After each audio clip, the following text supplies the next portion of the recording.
Hello there students, कैसे हैं आप सब लोग। मैं मोइन पठान एक बार फिर से आप सब लोगों के सामने, और आज हम लोग करने जाने वाले हैं एक और चैप्टर। दो चैप्टर हमारे हो चुके हैं। एंड ऑफ बाइपोलैरिटी हम लोगों ने कर लिया है, न्यू सेंटर्स ऑफ पावर हम लोगों ने कर लिया है, और अब हम लोग बढ़ रहे हैं हमारे तीसरे चैप्टर की तरफ, जिसका नाम है कंटेम्प्रेरी साउथ एशिया। और बहुत ही ज़्यादा इंपॉर्टेंट है ये वाला, ठीक है। और इसका वन शॉट रिवीजन हम लोग आज स्टार्ट कर रहे हैं, बिना वेट करें हम लोग स्टार्ट करेंगे। लेकिन उससे पहले मैं आप सब लोगों का स्वागत करता हूँ ह्यूमैनिटीज़ अड्डा 24/7 पर, जो कि आप लोगों के लिए लेकर आता है बहुत सारी नोटिफिकेशंस, बहुत सारे अपडेट्स, बहुत सारे ह्यूमैनिटीज़ से रिलेटेड सब्जेक्ट्स, और आपकी हेल्प करता है आपका क्या ह्यूमैनिटीज़ सब्जेक्ट में मार्क्स रेज करने के लिए। तो क्या आप लोग सारे के सारे है रेडी? और अगर है रेडी तो दिखाइए मुझे फटाफट से अपने अंगूठे, ताकि अपन आगे बढ़े और देखें कि अपने पास क्या है। तो आप अपन स्टार्ट करने वाले हैं आज क्या, कंटेम्प्रेरी साउथ एशिया। तो हम लोग देखेंगे साउथ एशिया के बारे में सारी की सारी चीज़ें, ठीक है। और सारी की सारी चीज़ें धागे की तरह खोलते चले जाएंगे, देखते हैं कि कैसे ये सारी की सारी चीज़ें होगी। सबसे पहले करते हैं हम लोग कि क्या चीज़ है, ठीक है। वन शॉट रिवीजन है, कोशिश करता हूँ सारी की सारी चीज़ें आप लोगों को बताने की, ठीक है। चलिए तो स्टार्ट करते हैं हम लोग समरी से। व्हाट इज साउथ एशिया, कि साउथ एशिया है क्या। सबसे पहले समझते हैं साउथ एशिया क्या है। तो ये बोल रहा है south Asia usually includes the following countries. तो साउथ एशिया में कौन से कंट्रीज आते हैं वो देखते हैं हम लोग पहले। तो ये बोल रहा है कि इसमें बांग्लादेश आ रहा है, इसमें भूटान आ रहा है, इसमें इंडिया आ रहा है, इसमें मालदीव्स आ रहा है, नेपाल आ रहा है, पाकिस्तान आ रहा है, और इसमें है श्रीलंका। तो हमारे पास ये 6, 7, 8 कंट्रीज है। 1, 2, 3, 4, 5, 6, 7, ये 7 कंट्रीज है। और ये 7 कंट्रीज मिलकर बनाती है क्या, साउथ एशिया। साउथ एशिया बनाती है। आगे बोल रहा है the various countries in south Asia do not have the same kind of political system. ये बोल रहा है कि हमारे पास कंट्रीज बहुत सारी है ना, हमारे पास 7 अलग अलग कंट्रीज है, लेकिन इन सातों के 7 कंट्रीज में पॉलिटिकल सिस्टम बिल्कुल अलग अलग है। जैसे फॉर एग्जाम्पल हम लोग अगर बात करें किसकी, इंडिया की बात करें, और इंडिया के साथ साथ अगर हम लोग बात करें श्रीलंका की बात करें, तो यहाँ पर डेमोक्रेसी हमेशा से चलती आ रही है, ठीक है। जब से ये लोग आज़ाद हुए, इंडिया 1947 में, श्रीलंका 1948 में, हमेशा से डेमोक्रेटिक सिस्टम बहुत बढ़िया से चलता आ रहा है। अगर हम लोग बात करें नेपाल की, तो नेपाल में हमेशा से मोनार्की रही थी, ठीक है। तो 2008 में जाकर कहीं पर इनके पास वो आएगी, डेमोक्रेसी वगैरह आएगी, ठीक है। कॉन्स्टिट्यूशन बनने की बात होगी, 2015 में कॉन्स्टिट्यूशन अडॉप्ट होगा इनका, ठीक है। पाकिस्तान की अगर बात करें, तो पाकिस्तान वाले बस क्या करते हैं, कोशिश करते हैं डेमोक्रेसी लागू करने की, लेकिन डेमोक्रेसी लागू कर नहीं पाते। लेकिन 2008 के बाद इनकी भी सिचुएशन ठीक है, मिलिट्री रूल ज़्यादा रहा है इनके पास, ठीक है। ऐसे ही बांग्लादेश 1971 में आज़ाद होएगा, ठीक है। उसके बाद वहाँ पर भी क्या क्या प्रॉब्लम्स आएगी, वो सारी चीज़ें देखेंगे हम लोग। तो इसकी समरी तो बस इतना ही है कि साउथ एशिया क्या है, हम लोगों को समझ में आ गया कि साउथ एशिया इन 7 कंट्रीज़ को मिलकर बनती है, और हर जगह पे पॉलिटिकल सिस्टम अलग है। तो हर पॉलिटिकल सिस्टम को धीमे धीमे अपन करेंगे। आगे देखिए क्या बता रहा है ये बता रहा है कि Pakistan and Bangladesh have experience both civilian and military rulers. तो ये बोल रहा है कि अगर पाकिस्तान की बात करें और बांग्लादेश बात करें, तो यहाँ पर दोनों सिविलियन रूलर्स भी थे, मतलब जनता की वोट से बने हुए रूलर्स भी आए थे यहाँ पर, और मिलिट्री रूलर्स भी थे। और मिलिट्री रूलर्स मतलब जनरल्स वगैरह, मिलिट्री जनरल्स वगैरह, इन लोगों ने भी रूल किया है। नेपाल की अगर बात करें, Nepal was a constitutional monarchy. तो नेपाल क्या रहा है, कॉन्स्टिट्यूशनल मोनार्की रहा है, मतलब हमेशा से किंग यहाँ पर डोमिनेट रहा है। लेकिन बाद में 1990s के बाद हम लोग देखते हैं कि यहाँ पर जो है नेपाल में क्या होता है, कॉन्स्टिट्यूशनल मोनार्की बन जाती है ना। मतलब डेमोक्रेसी भी रहती है, लेकिन किंग रहता है ऊपर। फिर बाद में दोबारा से अगर हम लोग देखेंगे उसको, तो 2002 के आसपास दोबारा से क्या होता है, सिर्फ मोनार्की आ जाती है, सारी की सारी डेमोक्रेसी खत्म कर दी जाती है। फिर बाद में प्रोटेस्ट स्टार्ट होंगे 2006 के आसपास से, और फिर दोबारा से स्टार्ट हो जाएंगे क्या, फिर दोबारा से स्टार्ट हो जाएगा डेमोक्रेसी। तो नेपाल में कॉन्स्टिट्यूशनल मोनार्की थी, लेकिन डेमोक्रेसी बाद में एस्टेब्लिश हो जाती है, वही बता रहा है। आगे बोला democracy can also be seen in Bhutan and Maldives. और मालदीव्स और भूटान में भी इनकी भी सिचुएशन देखेंगे अपन, ठीक है। मालदीव्स की खासकर सिचुएशन देखेंगे। लेकिन अब तो सब तरफ डेमोक्रेसी ही है, लेकिन पीछे क्या क्या हुआ है पॉलिटिकल साइंस में, ये सारी की सारी चीज़ें हम लोग को देखनी है। आइए जल्दी से बिना टाइम वेस्ट करें फटाफट आगे बढ़ते हैं, देखते हैं हमारे पास क्या है। तो स्टार्ट कर रहा है द मिलिट्री एंड डेमोक्रेसी इन पाकिस्तान। तो हॉट टॉपिक जो ये स्टार्ट कर रहा है सबसे पहले, वो है मिलिट्री एंड डेमोक्रेसी इन पाकिस्तान। और पहला पॉइंट ये हमें बता रहा है कि after Pakistan framed it's first constitution, general Ayub Khan took the administration of the country and soon got himself elected. अब जनरल आयूब खान के बारे में बात सुनिए आप लोग, कि हम सबको पता है कि इंडिया पाकिस्तान दोनों 1947 में ही आज़ाद हुए। और 1947 में आज़ाद होने के बाद, अब देखो दो चीज़ों को साथ में लेकर चलता हूँ, एक तरफ हमारे पास इंडिया है, दूसरी तरफ हमारे पास पाकिस्तान है, ठीक है। इंडिया में हमारे पास क्या था, जब इंडिया आज़ाद हुआ तो हम लोगों ने प्राइम मिनिस्टर बना लिया अपना, हाँ कि ना। और हम लोगों ने हमारा गवर्नर जनरल भी अलग से बना लिया। गवर्नर जनरल कौन होता है? गवर्नर जनरल एक तरीके से लगा लो हेड है, ठीक है। तो गवर्नर जनरल की पोस्ट पहले क्या होती थी? वॉइस रॉय कहते थे जिसको, या गवर्नर जनरल कहते थे। तो वो पोस्ट क्या होती थी? वो रिप्रेजेंटेटिव ऑफ द क्वीन होता था। और रिप्रेजेंटेटिव ऑफ द क्वीन मतलब क्वीन कौन है? इंग्लैंड में बैठती है जो, तो उसका रिप्रेजेंटेटिव इंडिया में जो है उसको बोला जाता था रिप्रेजेंटेटिव ऑफ द क्वीन, जिसको हम लोग वॉइस रॉय या गवर्नर जनरल के नाम से जानते थे। और दूसरी तरफ है हमारे पास पाकिस्तान। तो इंडिया ने क्या कर दिया था? गवर्नर जनरल जो है ये एक ही साल हमारे पास गवर्नर जनरल रहा, एक साल के लिए, जिनका नाम था चक्रवर्ती राजगोपालाचार्य। राजगोपाल आचार्य, आचार्य कुछ भी लिख सकते हो, ठीक है। दूसरी तरफ पाकिस्तान की अगर बात करें तो पाकिस्तान का सबसे पहला गवर्नर जनरल जो बना है वो बना मोहम्मद अली जिन्ना। मोहम्मद अली जिन्ना, ठीक है। तो अगर पेपर में क्वेश्चन आ जाए कि पाकिस्तान का पहला प्राइम मिनिस्टर कौन था, तो Mohammad Ali Jinnah was not the first prime minister of Pakistan. Mohammad Ali Jinnah was the first governor general of Pakistan. तो क्वेश्चन ये आता है अब कि फिर पाकिस्तान का सबसे पहला प्राइम मिनिस्टर कौन था? तो पाकिस्तान का सबसे पहला प्राइम मिनिस्टर जो था वो था कौन? लियाकत अली खान।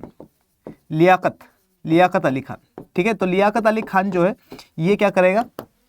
ये बनेगा प्राइम मिनिस्टर सबसे पहला उनका, ठीक है। तो इसी के बारे में देख रहे हैं हम लोग। तो लियाकत अली खान के बाद बहुत सारे प्राइम मिनिस्टर बनते हैं इनके। तो मतलब लगभग 1947 से लेकर 1956 के बीच में इनके लगभग 6-7 प्राइम मिनिस्टर जो है वो चेंज हो जाते हैं।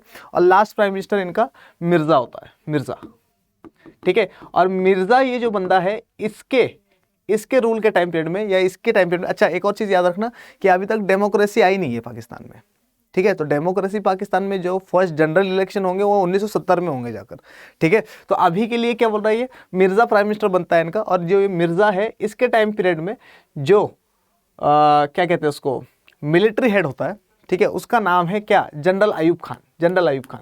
तो जनरल अयूब खान क्या करेगा? 1956-1957 के आसपास जनरल अयूब खान जो है कूप करेगा और इसको हटाकर, किसको? मिर्ज़ा को हटाकर जनरल अयूब खान क्या करेगा? अपने हाथ में ले लेगा सारे की सारी पावर्स और मिलिट्री रूल एस्टेब्लिश करेगा। और 1967-69 तक इसका क्या रहेगा? रूल रहेगा, ठीक है। तो मतलब इंडिया और पाकिस्तान की जब लड़ाई हुई है 1965 वाली, तो जनरल अयूब खान और लाल बहादुर शास्त्री, हम लोगों ने देखा था ताशकंद एग्रीमेंट, ठीक है। तो ताशकंद एग्रीमेंट जो हुआ था वो किस किस के बीच में हुआ था? वो जनरल अयूब खान और लाल बहादुर शास्त्री के साथ में हुआ था ताशकंद एग्रीमेंट। और ताशकंद एग्रीमेंट कहाँ पर हुआ था? उज्बेकिस्तान में, ताशकंद में, है ना।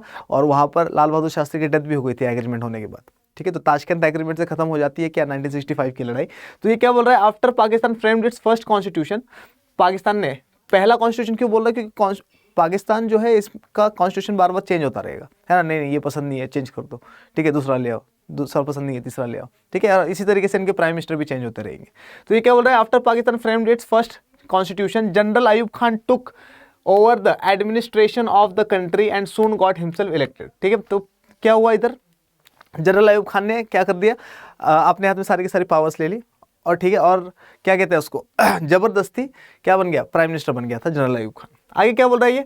There was popular dissatisfaction against his rule. और जब कोई भी बंदा जबरदस्ती पावर हाथ में लेता है तो उसके अगेंस्ट में डिससेटिस्फैक्शन होना बहुत ज़्यादा स्वाभाविक है, ठीक है। तो इसके खिलाफ क्या होता है? पॉपुलर डिससेटिस्फैक्शन होता है। आगे देखते क्या बता रहा है ये हमें। और आगे देखिए क्या बोल रहा है? After this general Yahya Khan took over the control during Yahya's military rule, Pakistan forced the Bangladesh crisis and after a war with India in 1971 east Pakistan broke away to emerge as an independent country called Bangladesh. अब देखो क्या है, आप लोगों को मैप बना के दिखाता हूँ जरा, देखो जरा, ऐसा कुछ है, ठीक है, ऐसा कुछ है अपना गुजरात, ठीक है, ऐसा कुछ है और मान के चलो कि ऐसा कुछ है ना, मानने में क्या जाता है, ठीक है। और ये है बांग्लादेश मान लो, ठीक है। ये बांग्लादेश जो था पहले इसको ईस्ट पाकिस्तान बोलते थे अपन, ईस्ट पाकिस्तान। और ये वाला जो है ये बना लेते हैं अपना इंडिया, ठीक है, और ये बना लेते हैं अपन पाकिस्तान, ठीक है।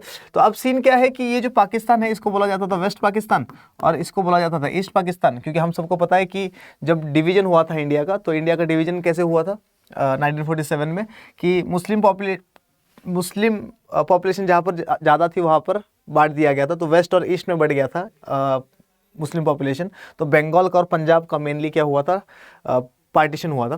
तो अब सीन क्या है, वेस्ट पाकिस्तान यहाँ पर है, ईस्ट पाकिस्तान यहाँ पर है, ठीक है।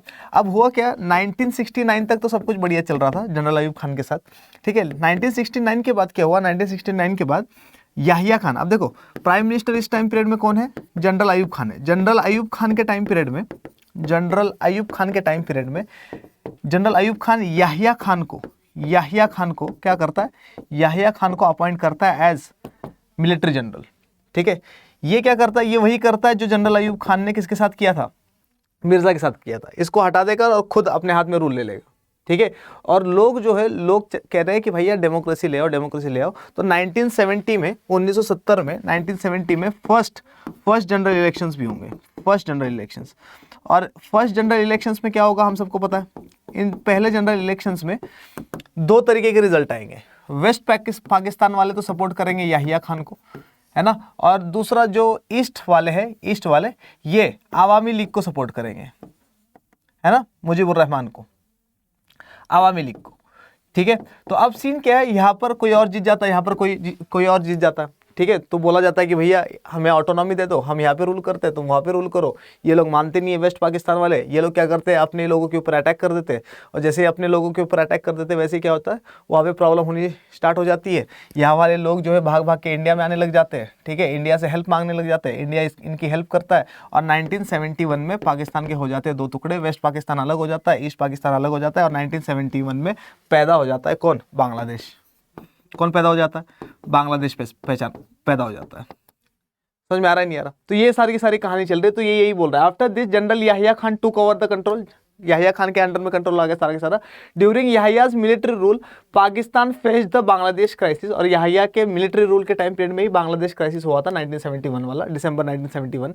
And after a war with India in 1971 east Pakistan broke away to emerge as an independent country called Bangladesh, और बांग्लादेश जो है पैदा हो जाता है, ठीक है। बांग्लादेश की 90,000 की आर्मी, 90,000 की आर्मी क्या करती है, बांग्लादेश की 90,000 की आर्मी सरेंडर कर देती है, ठीक है। 90,000 से तो जंग जीती जाती है, इन लोगों ने सरेंडर कर दिया, ठीक है। तो बांग्लादेश अलग से निकल जाता है, ठीक है। तो ईस्ट पाकिस्तान अब कन्वर्ट हो गया एक इंडिपेंडेंट ऑटोनॉमिक कंट्री में जिसका नाम है बांग्लादेश। और इसी वजह से इंडिया और बांग्लादेश के जो रिलेशन है वो हमेशा से अच्छे रहते हैं, है ना। पाकिस्तान के रिलेशन सिर्फ देखो, पाकिस्तान गुंडा है, चाइना गुंडा है, ठीक है, तो वो उन दोनों की बनती है अच्छे से। इंडिया बांग्लादेश इनकी अच्छे से बनती है, इंडिया नेपाल की अच्छे से बनेगी, इंडिया भूटान अच्छे से बनेगी। समझ में आ रहा है नहीं आ रहा। तो ये वाला सिस्टम चल रहा है किसमें, साउथ एशिया में। आगे बढ़े, समझ में आ गया। चलो आगे देखते हैं और क्या है हमारे पास। तो आगे ये क्या कह रहा है, after this a government was formed under the leadership of Zulfikar Ali Bhutto from 1971 to 1977। अब देखो ध्यान से, याहिया खान जो है ये इलेक्शन तो जीत गया था, कहाँ पर, वेस्ट पाकिस्तान में। लेकिन याहिया खान के टाइम पीरियड में बांग्लादेश बन गया, मतलब इनका बहुत बड़ा पार्ट जो है वो टूट के चला गया, आगे ना। तो पॉपुलर डिससेटिस्फेक्शन हो गया कि भैया तेरे टाइम पीरियड में क्या हो रहा है। तो अब सीन क्या हुआ, अब हुए इलेक्शन दोबारा से। अब जब इलेक्शन हुए तो यहाँ पर आई डेमोक्रेसी, ठीक है। तो 1971 से लेकर 1977 तक यहाँ पर एक बहुत तगड़ा बंदा रूल करेगा, जो ढंग से रूल करेगा, जिसका नाम है क्या, जिसका नाम है जुल्फिकार अली भुट्टो, जुल्फिकार अली भुट्टो। तो जुल्फिकार अली भुट्टो 1971 से 1977 तक बढ़िया तरीके से काम करेगा। आगे क्या बोल रहा है, the Bhutto government was removed by general Ziaul हक इन 1977। अब देखो क्रोनोलॉजी समझो क्या क्या है। सबसे पहले कौन आया था, सबसे पहले मिर्जा था। मिर्जा के टाइम पीरियड में कौन था, जनरल अयूब खान, जनरल अयूब खान। तो जनरल अयूब खान इधर है, मिर्जा इधर है। दूसरी तरफ कौन है, जब जनरल अयूब खान ने इसको क्या कर दिया, हटा दिया, खुद के हाथ में रूल ले लिया। फिर आया जनरल अयूब खान। जनरल अयूब खान के टाइम पीरियड में क्या हुआ, इंडिया पाकिस्तान वॉर हो गया, उसमें इनको धूल चटा दी, ठीक है। तो जनरल अयूब खान हार गया। लेकिन जनरल अयूब खान के टाइम पीरियड में याहिया खान कौन था, याहिया खान कौन था, रूलर था, ठीक है। तो इसने क्या कर दिया, मतलब मिलिट्री जनरल था, इसने इसको हटा दिया, ठीक है। फिर कौन था, याहिया खान था, याहिया खान। और याहिया खान के बाद, याहिया खान को तो लोगों ने हटा दिया। याहिया खान के बाद कौन बना, याहिया खान के बाद बना अपना ये रहा जुल्फिकार अली भुट्टो। तो जुल्फिकार अली भुट्टो के टाइम पीरियड में, जुल्फिकार अली भुट्टो के टाइम पीरियड में क्या हो रहा है, जुल्फिकार अली भुट्टो के टाइम पीरियड में जो मिलिट्री जनरल है उसका नाम क्या है, जियाउल हक, जियाउल हक, ठीक है। तो जियाउल हक जो है इसने क्या कर दिया, जियाउल हक ने इसको हटा दिया और खुद के हाथ में पावर ले ली। मतलब यहाँ पर डेमोक्रेसी जो है वो पूरी तरीके से कभी लागू नहीं हो पाई, है ना। अभी तक तो देखो 1977 ये 5 साल तो बहुत अच्छे से गुजरे, लोग खुश भी थे, ठीक है। लेकिन इसके बाद फिर से क्या होता है, हो जाता है, मिलिट्री अपने हाथ में ले लेती है पूरी की पूरी पावर को, और किसके हाथ में पावर आ जाती है, जिया उल हक के हाथ में पावर आ जाती है 1977 में। यहाँ तक कोई दिक्कत है किसी को तो बताओ, ठीक है, समझ में आ रहा है। आगे बढ़े थोड़ा सा, आगे देखो क्या बोल रहा है ये, आगे ये बोल रहा है कि general Zia faced a pro democracy movement from 1982 onwards and an elected democratic government was established once again in 1988 under the leadership of Benazir Bhutto. अब देखो क्या हो रहा है, लोगों को अब डेमोक्रेसी, एक बार डेमोक्रेसी क्या हो गई, आ गई पाकिस्तान में, कब आई, 1971 से 1977। तो लोगों को पता चल गया कि भाई डेमोक्रेसी में कितना मज़ा आता है ना, हर चीज़ की आज़ादी होती है। मिलिट्री रूल क्या करता है, देखो मिलिट्री रूल एक तरीके का मोनार्कियल रूल ही है, क्यों, क्योंकि एक बंदा सब कुछ चला रहा है, जैसे वो बोलेगा वैसे पूरी की पूरी कंट्री चलेगी, ठीक है। तो लोगों को बंदिशें हो रही थी, लोग कह रहे थे यार क्या चल रहा है कंट्री में हमारी, ठीक है। तो जनरल जियाउल हक जो था, जियाउल हक जिसने क्या करा था, याहिया खान को हटा, सॉरी किसको, जुल्फिकार अली भुट्टो को हटाकर जो इसने क्या करा था, रूल लिया था अपने हाथ में, तो लोगों को ये पसंद नहीं आया। लोगों ने क्या करा, 1982 में लोगों ने प्रो डेमोक्रेसी मूवमेंट चलाया। क्या चलाया, 1982 में चलाया प्रो डेमोक्रेसी मूवमेंट। अब ये प्रो डेमोक्रेसी मूवमेंट क्या है, प्रो डेमोक्रेसी मूवमेंट में इन लोगों ने क्या करा, इन लोगों ने कहा कि भैया हम लोगों को मिलिट्री रूल नहीं चाहिए, हम लोगों को चाहिए क्या, डेमोक्रेसी, डेमोक्रेसी चाहिए, ठीक है। तो 1982 में इन लोगों ने क्या कहा कि भैया हमें चाहिए डेमोक्रेसी, ये फालतू चीज़ें हटाओ मिलिट्री रूल को, और इसी वजह से इसको हटा दिया जाता है और एक इलेक्टेड डेमोक्रेटिक गवर्नमेंट जो है वो जीत कर आती है, किसके लीडरशिप में, बेनज़ीर भुट्टो की। अब ये बेनज़ीर भुट्टो कौन है, तो ध्यान सुनो, बेनज़ीर भुट्टो जो है ये बेटी है, बेनज़ीर भुट्टो ये बेटी है किसकी, ये बेटी है जुल्फिकार अली भुट्टो की, जुल्फिकार अली भुट्टो की, ठीक है। इसका मतलब दोबारा से क्या हो गया, अब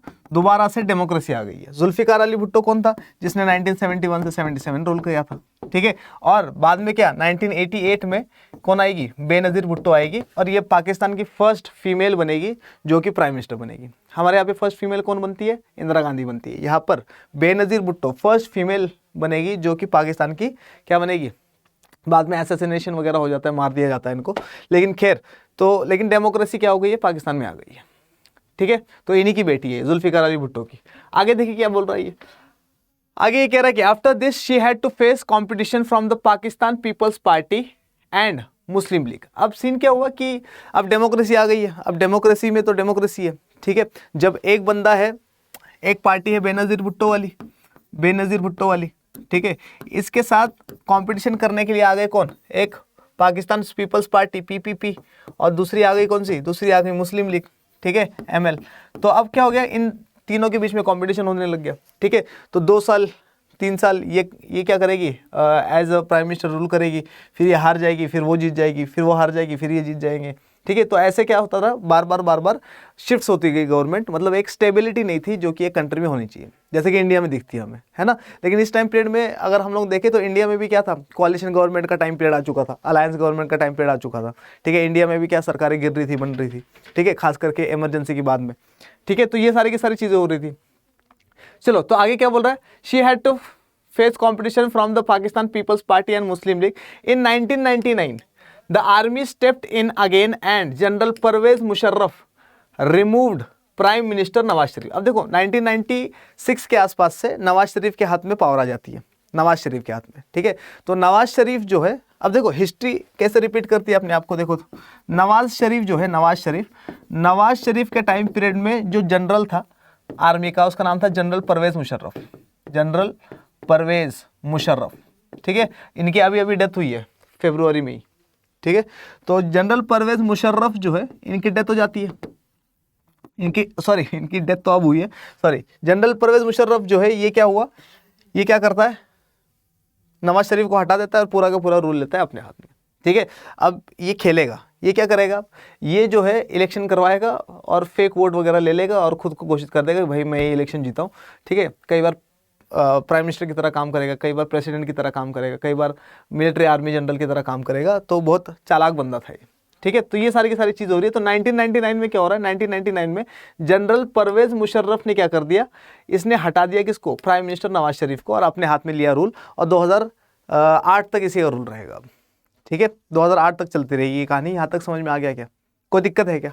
आगे बढ़े, थोड़ा सा जल्दी जल्दी खत्म करते हैं क्योंकि वन शॉट अपने को करना है जल्दी से खत्म। In 2001 general Musharraf got himself elected as the president. अब लोग कह रहे हैं कि भैया इलेक्शन करवाओ, इलेक्शन करवाओ, ये क्या तुमने अपने हाथ में ले लिया? इसने कहा ठीक है इलेक्शन करवा देते हैं।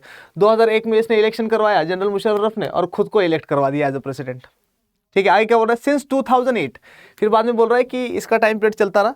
ठीक है, फिर 2008 तक इसी का टाइम पीरियड चलेगा, लेकिन 2008 में फिर क्या करेंगे, इसके ऊपर बहुत सारे एलिगेशंस लग जाएंगे। बेनज़ीर भुट्टो को मरवाने के एलिगेशन भी इसके ऊपर लगेगा, बहुत सारी चीज़ें, फिर इसको भेज दिया जाता है और ये निकल के चला जाता है दुबई वगैरह साइड में। और 2008 के बाद democratically elected leaders have been ruling Pakistan. ठीक है, तो उसके बाद से क्या, डेमोक्रेटिकली इलेक्टेड लीडर्स आते चले गए और उन्होंने पाकिस्तान की भागदौड़ संभाली। इमरान खान चल रहे थे प्राइम मिनिस्टर, फिर से उनकी भी सरकार गिर गई, है ना, फिर वो अब शहबाज शरीफ आ गए। तो ये सारी की सारी चीज़ें अप्स एंड डाउन्स इनके इसमें होता रहा है लगातार पूरे के पूरे इनके 50, 60, 70 साल की हिस्ट्री में। समझ में आया नहीं है? अगर समझ में आया है तो जल्दी जल्दी से दिखाओ मुझे अपने अंगूठे और बोलो कि हाँ सर आ गया है समझ में, ताकि अपन चले आगे और देखें अपने पास आगे क्या है।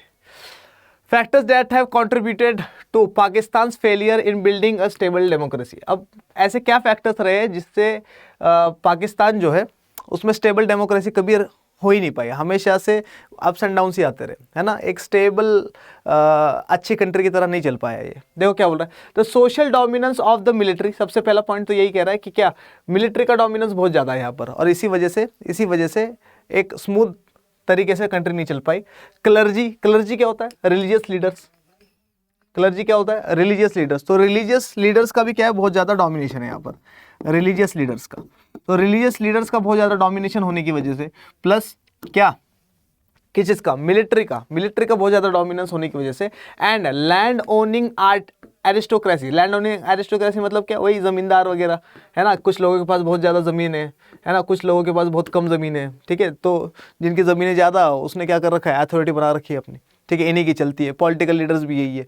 तो वैसे वाला system has led to the frequent overthrow of elected governments and the establishment of military government. और ये बोल रहा है कि इन्हीं कारणों की वजह से बार बार क्या होता गया, बार बार इनकी जो इलेक्टेड गवर्नमेंट थी वो गिरती चलेगी, और कौन सी गवर्नमेंट आती चलेगी? मिलिट्री गवर्नमेंट आती चलेगी। ठीक है, आगे बढ़े, चलिए आगे देखिए क्या बोल रहा है। Pakistan conflict with India has made the pro military groups more powerful. अब ध्यान सुनो, इंडिया की और पाकिस्तान की लड़ाई कब से चल रही है? तो इंडिया और पाकिस्तान की अगर हम लोग लड़ाई देखें, इंडिया और पाकिस्तान की, तो हमें पता है कि इंडिया और पाकिस्तान जब से आज़ाद हुए तब से लड़ रहे हैं। 1947 की अगर बात करें तो 1947 में क्या हुआ था? 1947 में प्रॉक्सी वॉर हुआ था, कश्मीर को लेके हुआ था क्या? ठीक है, इसके बाद अगर हम लोग 1965 की बात करें, फिर से इंडो पाक वॉर हो जाता है। ठीक है, और ये जो इंडो पाक वॉर होता है ये ताशकेंट एग्रीमेंट के साथ खत्म हो जाता है, फिर ताशकेंट एग्रीमेंट के साथ, हाँ कि ना। फिर इसके बाद हम लोग देखते हैं क्या, इसके बाद हम लोग देखते हैं तीसरा 1971 में वो बांग्लादेश क्राइसिस वाला। ठीक है, बांग्लादेश क्राइसिस वाला, तो बांग्लादेश वालों को हम लोगों ने सपोर्ट किया था, इंडिया वालों ने, बांग्लादेश क्राइसिस। तो इस टाइम पीरियड में भी क्या होता है, इस टाइम पीरियड में भी इंडिया और पाकिस्तान की लड़ाई हो जाती है 1971 में, और इसमें ये शिमला एग्रीमेंट से ख़त्म होता है, शिमला एग्रीमेंट से ख़त्म हो जाता है ये। ठीक है, इसके बाद फिर 1999 में फिर लड़ाई हो जाती है, और 1999 में वो कारगिल वॉर हो जाता है, जो कि पूरा एक बड़ा वॉर तो नहीं है लेकिन होता है, वॉर ही है। ठीक है, अब सीन क्या है, बार बार इंडिया और पाकिस्तान पड़ोसी है और बार बार लड़ाई कर रहे हैं, और बार बार पाकिस्तान जो है मुँह की खा रहा है, बार बार पिटाई हो रही है इसकी। तो अब सीन क्या है कि क्योंकि पाकिस्तान बार बार क्या कर रहा है, इंडिया से कंपटीशन करने की कोशिश कर रहा है, इंडिया से लड़ाई करने की कोशिश कर रहा है, तो इस वजह से भी इनकी जो प्रो मिलिट्री ग्रुप्स है, जो मिलिट्री ग्रुप्स के सपोर्ट में जो लोग हैं वो ज़्यादा है, और इसी वजह से क्या है, ये लोग क्या कर रहे हैं, पावरफुल बन रहे हैं, क्योंकि इंडिया के साथ इनकी कन्फ्लिक्ट चलती रहती है। ठीक है, इसी वजह से चाइना के साथ दोस्ती भी करता है। आगे क्या बोल रहा है, the lack of genuine international support for democratic rule in Pakistan has further encourage the military to continue its dominance. अब ध्यान से सुनो, ये बहुत इंपॉर्टेंट पॉइंट है। क्या कह रहा है ये, इनको इंटरनेशनल सपोर्ट नहीं मिलता है, lack of genuine international support, मतलब कोई ऐसा कंट्री इनके साथ नहीं आता है, कोई पावरफुल कंट्री इसके साथ नहीं आता है जो इनको सपोर्ट करे कंप्लीटली यहाँ पे डेमोक्रेसी लाने के लिए। क्यों नहीं आता है? क्योंकि कहीं ना कहीं सारे के सारी कंट्रीज ऐसे ही सोचती है कि भाई पाकिस्तान में जो है प्रो इस्लामिक टेररिज्म वाले लोग जो है वो पनपते हैं। ठीक है, तो यहाँ पर प्लस रिसोर्सेज है यहाँ पर, है ना, प्लस अफगानिस्तान अफगानिस्तान साइड में ही है कंट्री, ठीक है, जहाँ पे तालिबान वगैरह क्या है बहुत ज़्यादा स्ट्रॉन्ग होल्ड रखते हैं। तो इसी वजह से इनके पास क्या नहीं आता, एक जेन्यून इंटरनेशनल सपोर्ट नहीं आता है। मतलब ऐसा नहीं है कि लोग नहीं चाहते डेमोक्रेसी, लोग भी चाहते हैं, है ना, लोग तो लोग होते हैं, ठीक है, वो तो कुछ आइडियोलॉजी होती है जिसके हिसाब से चलते हैं, ठीक है। तो ये क्या हो रहा है कि लैक ऑफ जेन्यून सपोर्ट की वजह से पाकिस्तान में जो है ढंग से डेमोक्रेसी कभी एस्टेब्लिश नहीं हुई, और एक क्या कहते हैं मिलिट्री डोमिनेंस हमेशा हमें देखने को मिलता है। आगे देखिए क्या बोल रही है, आगे बोल रहा है कि डेमोक्रेसी इन बांग्लादेश। अब पाकिस्तान से हट के आते हैं हम लोग बांग्लादेश में और देखते हैं कि बांग्लादेश में क्या हुआ है। ये बोल रहा है कि Bangladesh was a part of Pakistan from 1947 to 1971। हमें पता है कि बांग्लादेश को हम लोग किस नाम से जानते थे, ईस्ट पाकिस्तान के नाम से जानते थे, ईस्ट पाकिस्तान के नाम से। अब देखिए क्या हो रहा है इसमें, the people of this region resented the domination of western Pakistan and the imposition of Urdu language. अब ध्यान से सुनो क्या है, हमारे पास दो पाकिस्तान है, ये है इंडिया, ठीक है, ये है क्या वेस्ट पाकिस्तान, और ये है हमारे पास ईस्ट पाकिस्तान, ठीक है। अब ईस्ट पाकिस्तान और वेस्ट पाकिस्तान का कल्चर कंप्लीटली डिफरेंट है। कैसे कल्चर डिफरेंट है, वेस्ट पाकिस्तान जो है उर्दू बोलने वाले लोग हैं मुस्लिम से दोनों, लेकिन कल्चर डिफरेंट है, ठीक है, सूट पहनने वाले लोग हैं, बुरखा पहनने वाले लोग हैं। दूसरी साइड इस तरफ जो ईस्ट पाकिस्तान वाले हैं, ईस्ट पाकिस्तान वाले जो है ये बंगाली पीपल है, सारे के सारे बंगाली कल्चर है इनका, है ना, फिश वगैरह खाने वाले ज़्यादा है, ठीक है, मतलब एक तरीके से ये ऐसा, इसका मतलब ये नहीं कि ये नहीं खाते, ये लोग ज़्यादा खाते।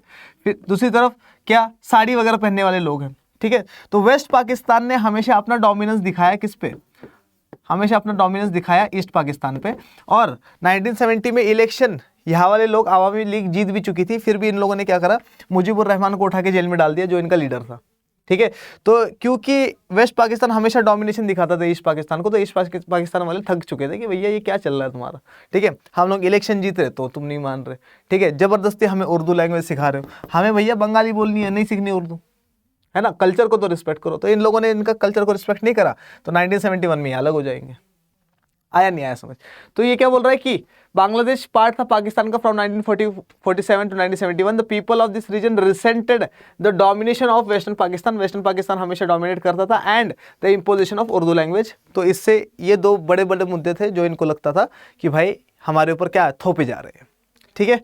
आगे देखो आगे क्या बोल रहा है, after the partition they began protest against the unfair treatment meted out to the Bengali culture and language. तो आफ्टर द पार्टीशन मतलब 1947 के बाद की बात कर रहा है कि 1947 के बाद जो पार्टीशन हुआ उसमें क्या हुआ, दे बिगैन प्रोटेस्ट, मतलब ईस्ट पाकिस्तान वालों ने क्या कर दिया, प्रोटेस्ट वगैरह स्टार्ट कर दिए, और ये बोला कि भाई बंगाली कल्चर और बंगाली लैंग्वेज जो है इसको दबाया जा रहा है, और उर्दू लैंग्वेज को क्या कर रहा है, बहुत ज़्यादा उठाया जा रहा है, और हम लोगों को हमारा कल्चर प्रिजर्व करके रखना है, और प्लस इलेक्शन भी हम लोग जीत चुके हैं, तब भी तुम लोग नहीं मान रहे हो। तो ये वाला सिस्टम जो है, ये वाला सिस्टम चल रहा था। आगे देखो क्या बोल रहा है, Sheikh Mujibur Rahman led the popular struggle against west Pakistani domination, ठीक है। तो अब ईस्ट पाकिस्तान में, ईस्ट पाकिस्तान का जो लीडर निकल के आता है, ईस्ट पाकिस्तान का जो लीडर निकल के आता है वो कौन है, शेख मुजीबुर रहमान, मुजीबुर रहमान। ये मुजीबुर रहमान जो है ना, ये बंदा क्या कहते हैं उसको, शेख मुजीबुर रहमान है ना, ये फादर ऑफ बांग्लादेश भी है, फादर ऑफ बांग्लादेश। जैसे हमारा फादर ऑफ नेशन कौन है, हमारा फादर ऑफ नेशन है महात्मा गांधी, ठीक है। तो उसी तरीके से, अरे क्या हो गया भैया, एक सेकंड दो भैया।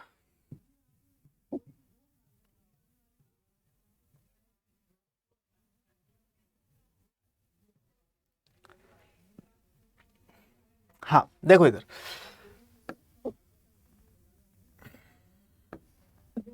हाँ देखो, तो ये फादर ऑफ बांग्लादेश भी है, ठीक है, एच नीचे लिख देता हूँ। और तुम्हें पता है कि बांग्लादेश जो है ना, इसका नेशनल एंथम है ना, अमार सोनार बांग्ला, किसने लिखी है, रविंद्रनाथ टैगोर ने लिखा है, ठीक है। तो इंडिया का नेशनल एंथम है रविंद्रनाथ टैगोर ने लिखा है, और बांग्लादेश का भी रविंद्रनाथ टैगोर ने लिखा है। तो मुजीबुर रहमान जो है ये क्या है, फादर ऑफ बांग्लादेश है। और मुजीबुर रहमान जो है, इसने क्या करा, इसने वेस्ट पाकिस्तानी या वेस्ट पाकिस्तान के डोमिनेशन के अगेंस्ट में, डोमिनेशन के अगेंस्ट में स्टार्ट कर दिए प्रोटेस्ट, अगेंस्ट में स्टार्ट कर दिए प्रोटेस्ट। और इसने कहा कि भैया देखो ऐसा है, ठीक है, हमारा कल्चर, ठीक है, रिलीजन ठीक है हमारा, ठीक है सेम है, लेकिन हमारे कल्चर के साथ मत खेलो, हमारे लैंग्वेज के साथ मत खेलो। हाँ ये है कि एडिशनल लैंग्वेज तुम लोग पढ़ाना चाहते हो, उर्दू लैंग्वेज बहुत अच्छा है, लेकिन ये मत बोलो कि भाई बंगाली हटा दो, सिर्फ उर्दू चलाओ, ये तो सही नहीं है। है ना। कोई भी कल्चर ऐसा एकदम से चेंज नहीं होता है ना। तो ये क्या बोल रहा है कि Sheikh Mujibur Rahman led the popular struggle against west Pakistani domination, he demanded autonomy for the eastern region. और इसने क्या किया, इसने कहा कि भैया जो हमारा ईस्ट पाकिस्तान है इसको ऑटोनॉमी दे दो। ऑटोनॉमी का मतलब क्या होता है, ऑटोनॉमी का सिंपल सा मतलब है कि हमें सेल्फ रूल चाहिए। सेल्फ रूल, सेल्फ रूल का क्या मतलब है, सेल्फ रूल का मतलब है कि भाई हमारा रीजन है, हमारे लोग रह रहे हैं, हमारे लोगों ने हमें वोट दिया, ठीक है, अगर हम यहाँ पे जीत के आ रहे हैं तो हम लोग रूल करेंगे। वेस्ट पाकिस्तान वालों का कहना था ऐसा नहीं, वेस्ट पाकिस्तान वाले का कहना था कि हमेशा प्राइम मिनिस्टर हमारा बने, हमेशा डोमिनेशन हमारा चले, ठीक है, सेल्फ गवर्नमेंट, सेल्फ रूल भी तुम्हें नहीं देंगे। तुम लोग क्या करोगे, अगर इलेक्शन जीत जाओगे तो उठा के जेल में डाल देंगे, ठीक है। तो सेल्फ रूल इनको दे नहीं रहे थे। तो मुजीबुर रहमान ने कहा भैया ऐसा नहीं चलेगा, मेरे साथ पूरी की पूरी जनता खड़ी हुई है, किसकी, ईस्ट पाकिस्तान की, और हमें चाहिए यहाँ पे ऑटोनॉमी, ठीक है। आगे बढ़े, आगे देखो क्या बोल रहा है ये, आगे कह रहा है कि in 1970 elections the Awami League under Sheikh Mujibur Rahman won all seats but the government dominated by the west Pakistani leadership refused to convene the assembly. अब ध्यान से सुनो क्या बोल रहा है। 1970 के इलेक्शन हुए, फर्स्ट जनरल इलेक्शन इनके अकॉर्डिंग टू द कॉन्स्टिट्यूशन, ठीक है। तो पहले जो इनके जनरल इलेक्शन थे 1970 में, 1970 वाले जो इनके इलेक्शन थे, इसमें क्या हुआ, शेख मुजीबुर रहमान जो है इसने एक भी सीट नहीं गवाई। मतलब ईस्ट पाकिस्तान की सारी सीटें जो है वो आवामी लीग ने जीती थी। आवामी लीग क्या है, शेख मुजीबुर रहमान की पार्टी है, ठीक है। लेकिन वेस्ट पाकिस्तानी लीडरशिप ने क्या करा, रिफ्यूज कर दिया उसको क्या रिकॉग्नाइज करने से, क्या भैया ऐसे हम नहीं मानते। समझ में आ रहा नहीं आ रहा। तो वेस्ट पाकिस्तान वाले अलग चल रहे, ना ना ना हम नहीं मानते। बोला ऐसे कैसे नहीं मानते, ठीक है। तो शेख मुजीबुर रहमान के साथ क्या करेंगे ये लोग, शेख मुजीबुर रहमान को उठा के जेल में डाल देंगे, और यही स्पार्क हो जाएगा बांग्लादेश क्रिएट करने का, है ना। फिर लोग बांग्लादेश की डिमांड करने लग जाएंगे, और इंदिरा गांधी भी स्पार्क डालती है थोड़ा सा, है ना, आग में घी डाल देती है थोड़ा सा, ठीक है। अरे अरे तुम करो, हम हैं खड़े पीछे से, ठीक है। फिर इंडिया वाले भी सपोर्ट करते हैं, और लोकल बांग्लादेशी लोगों का क्या था, अपने पास सपोर्ट था ही, ठीक है। तो अपनी मिलिट्री ने बड़ी ईजीली क्या कर दिया, बांग्लादेश वालों को आज़ादी दिलवा दी, ठीक है। तो ये वाला सारा के सारा सिस्टम चल रहा था। आगे देखो क्या बोल रहा है ये, under the military rule of general Yahya. अब जनरल याहिया वही है ना, जो जनरल अयूब खान के बाद आया था। तो under the military rule of general Yahya Khan the Pakistani army tried to suppress the mass movement of the Bengali people, ठीक है। तो बंगाली पीपल जो प्रोटेस्ट वगैरह कर रहे थे, तो इन लोगों ने क्या कर दिया, मिलिट्री भेज दी, और उनको पिटाई कर करके बांग्लादेशियों को, ठीक है, अच्छे से पिटाई करके उनको सप्रेस करने की कोशिश करी। लेकिन अब क्या होता है, मूवमेंट चेंज हो गया था, है ना। अब लोगों ने कहा कि भैया अब तो हम लोग क्या करेंगे, आज़ादी लेके मानेंगे, ठीक है, क्योंकि हमारा बड़ा भाई साइड में बैठा है, कौन, इंडिया।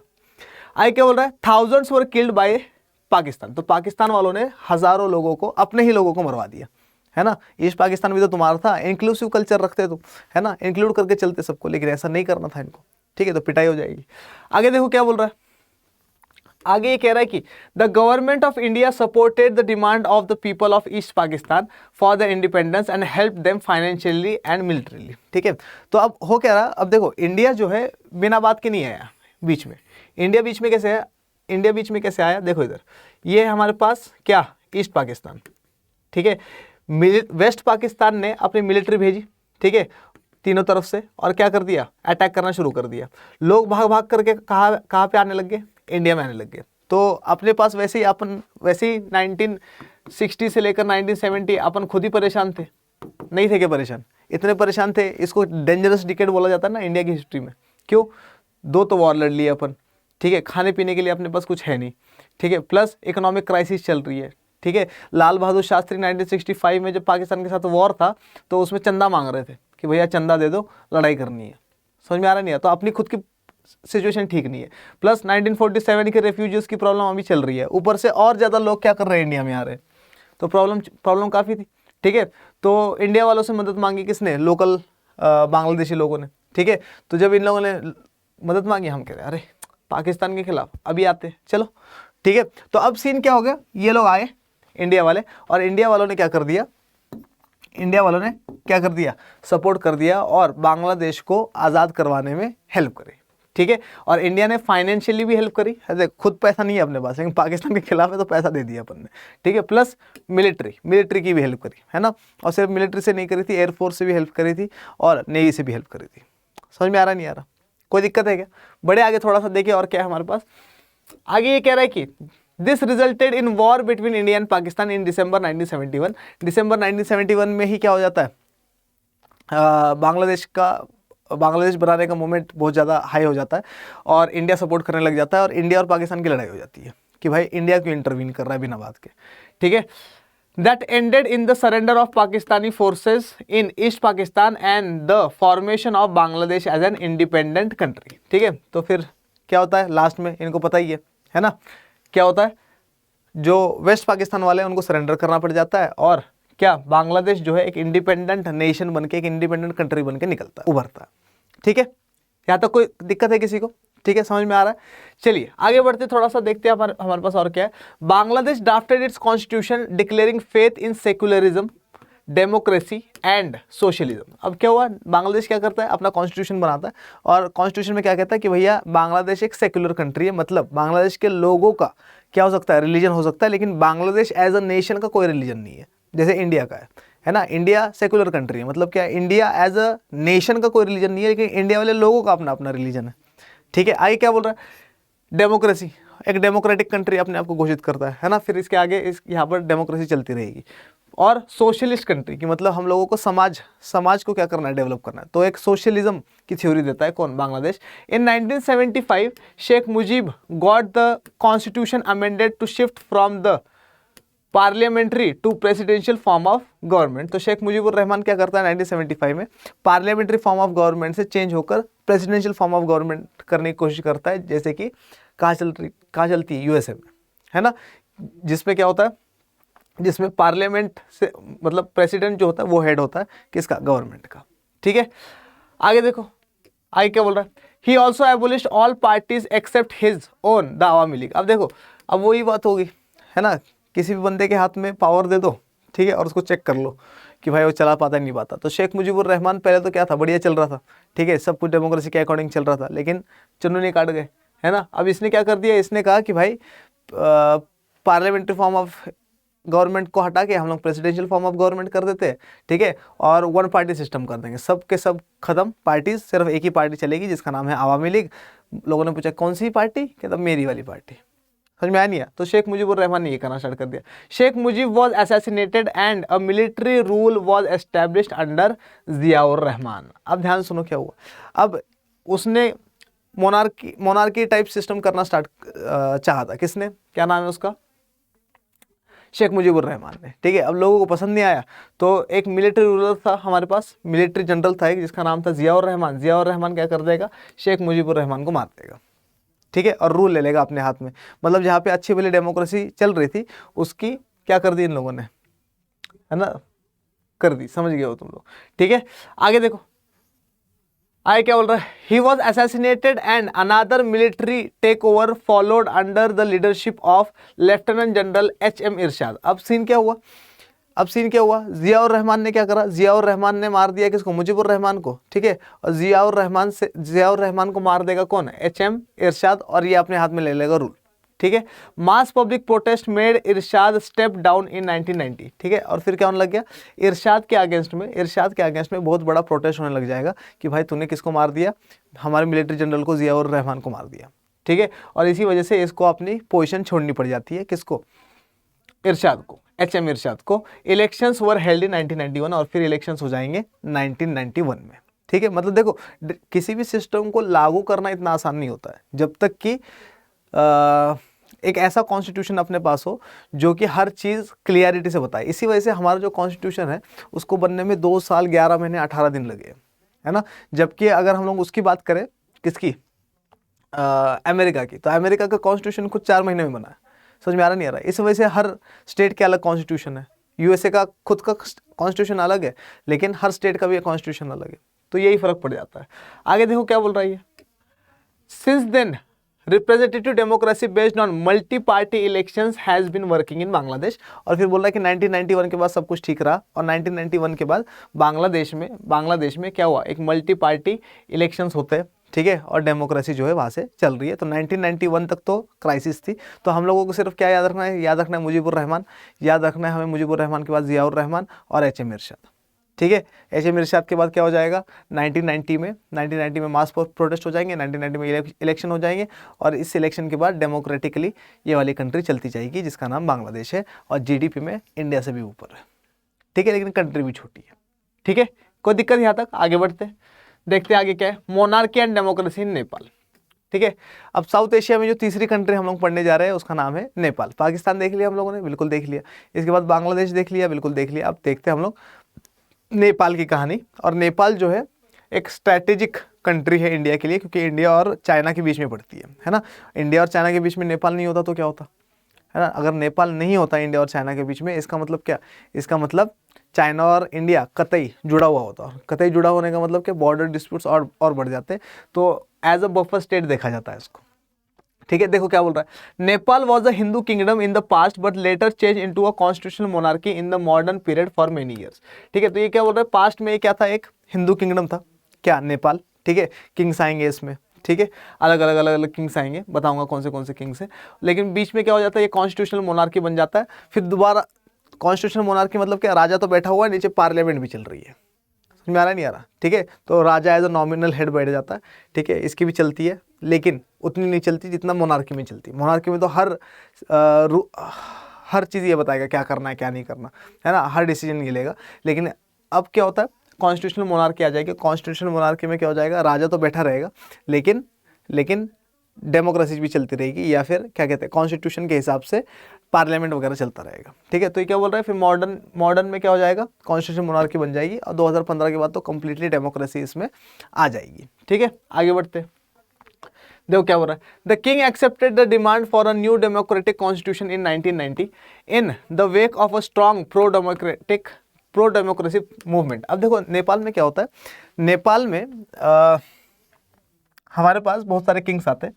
अब नेपाल में सीन क्या होता है, नेपाल में ना 1990 तक तो चलता है क्या, 1990 तक तो किंग्स ही चलते हैं। ठीक है, ऐसा नहीं है कि 1990 से पहले कोई भी नेपाल में कोई मूवमेंट नहीं हुआ डेमोक्रेसी के लिए। नेपाल में 1990 से प्रायर 1990 बहुत क्या हुए, डेमोक्रेसी मूवमेंट हुए कि भाई डेमोक्रेसी एस्टैब्लिश कर लो। लेकिन इन डेमोक्रेसी को एस्टैब्लिश करते हुए, मतलब ये डेमोक्रेसी जो प्रोटेस्ट होते थे, ठीक है, ये जो प्रोटेस्ट होते थे इनको हमेशा क्या कर दिया जाता था, इनको हमेशा सप्रेस कर दिया जाता था। सप्रेस समझते हो, आर्मी से, मिलिट्री से इनके ऊपर अटैक करके इनको दबा दिया जाता था, चुप बिठा दिया जाता था। ठीक है, लेकिन 1990 में क्या हुआ, एक बहुत बड़ा प्रोटेस्ट हुआ और 1990 के प्रोटेस्ट के बाद क्या हुआ, प्रो डेमोक्रेसी मूवमेंट हुआ एक, और फिर बोल दिया गया क्या कि भाई हम लोग क्या कर देंगे, डेमोक्रेटिक कॉन्स्टिट्यूशन बना लेंगे और कॉन्स्टिट्यूशनल मोनार्की जो है इसको स्टार्ट करेंगे। कॉन्स्टिट्यूशनल मोनार्की मतलब समझा दिया मैंने आप लोगों को। ठीक है, देखिए आगे। During the 90s the मॉइस of Nepal were successful in spreading their influence in many parts of Nepal. अब देखो ये मॉइस्ट कौन है ना, माओ पढ़ा हम लोगों ने, माओ ज़ेडुंग। ठीक है, वही कौन बताया था ना डायलॉग उसका, क्या, power comes in our hand through the barrel of the gun. ठीक है, तो मॉइस्ट जो थे ये कम्युनिस्ट ही है, माओ की आइडियोलॉजी पे चलते हैं ये मॉइस्ट, है ना। किसकी आइडियोलॉजी पे चलते हैं, माओ की आइडियोलॉजी पे। और इनका क्या है, इनका यही मानना है कि भैया अगर हमें पावर चाहिए हाथ में तो क्या कर दो, उड़ा दो सामने वाले को। ठीक है, वो मरेगा बचेगा ही नहीं, तो पावर किसकी, हमारी। ठीक है, तो ये क्या बोला, ड्यूरिंग द 90s, मतलब 1990s के पूरे दशक की बात कर रहा है। During the 90s the moist of Nepal were successful in spreading their influence in many parts of Nepal. तो नेपाल में मॉइस्ट मूवमेंट जो है बहुत ज़्यादा स्ट्रांग हो गया था और अलग अलग रीजन में क्या हुआ था, माओ की आइडियोलॉजी जो है वो चल रही थी। अब देखो नेपाल जो है नेबर है किसका, चाइना का, तो चाइना की आइडियोलॉजी तो आएगी इसमें, है ना। आगे बोल रहा है, in 2002 the king abolished the parliament and dismissed the government thus ending even the limited democracy that existed in Nepal. अब देखो होता क्या है यहाँ पर, 2002 में ना एक बहुत इंपॉर्टेंट इवेंट होता है यहाँ पर, 2002 में एक बहुत इंपॉर्टेंट इवेंट होता है और इस इवेंट का नाम है royal palace massacre. Royal palace massacre. Massacre क्या होता है, जब बहुत सारे लोग इकट्ठा मार दिए जाए उसको कहते हैं मैसेकर। ठीक है, अब रॉयल पैलेस मैसेकर में क्या होता है, एक किंग होता है जिसका नाम होता है किंग दीपेंद्र। ठीक है, उसको एक लड़की से शादी करनी होती है, घर वाले मान नहीं रहे होते, क्यों, क्योंकि वो किंग है ना, और सिंपल लड़की से शादी करना चाहता था। ठीक है, तो घर वाले नहीं मानते थे, तो किंग दीपेंद्र क्या करता है, बंदूक लेता है, सबको मार देता था, 7-8 जने रॉयल फैमिली के, किंग क्वीन जो भी है, प्रिंसेस, सबको मार देता है और खुद को भी गोली मार लेता है। ठीक है, काफ़ी देर तक कोमा में रहता है और कोमा में रहने के बाद फिर खुद मर जाता है। ठीक है। इसके बाद पावर आती है किंग दीपेंद्र के हाथ में, और किंग दीपेंद्र जो है जब इसके हाथ में पावर आ जाती है तो 2002 में किंग दीपेंद्र बन जाता है राजा। और किंग दीपेंद्र क्या करता है, किंग दीपेंद्र किंग बनने के बाद जो कॉन्स्टिट्यूशनल मोनार्की बनी थी 1990 में उसको भी बंद कर देता है, कहता है सब बंद, सब खत्म, कोई भी कॉन्स्टिट्यूशनल मोनार्की नहीं रहेगी, सिर्फ रूल चलेगा मेरा यहाँ पर। समझ में आ रहा है नहीं आ रहा? तो इसका मतलब क्या, पहले क्या था, पहले मोनार्की चल रही थी 1990 तक, फिर कॉन्स्टिट्यूशनल मोनार्की चली 1990 से 2002 तक, और 2002 में कॉन्स्टिट्यूशनल मोनार्की खत्म कर दिया गया और दोबारा से मोनार्की ला दी गई, दोबारा से किंग बनने लग गया यहाँ पे। डन है? आगे बढ़े, देखो क्या बोल रहा है ये, दस ending even the limited democracy, जो थोड़ी बहुत डेमोक्रेसी बची हुई थी वहाँ पर उसको भी क्या कर दिया, खत्म कर दिया था 2002 में।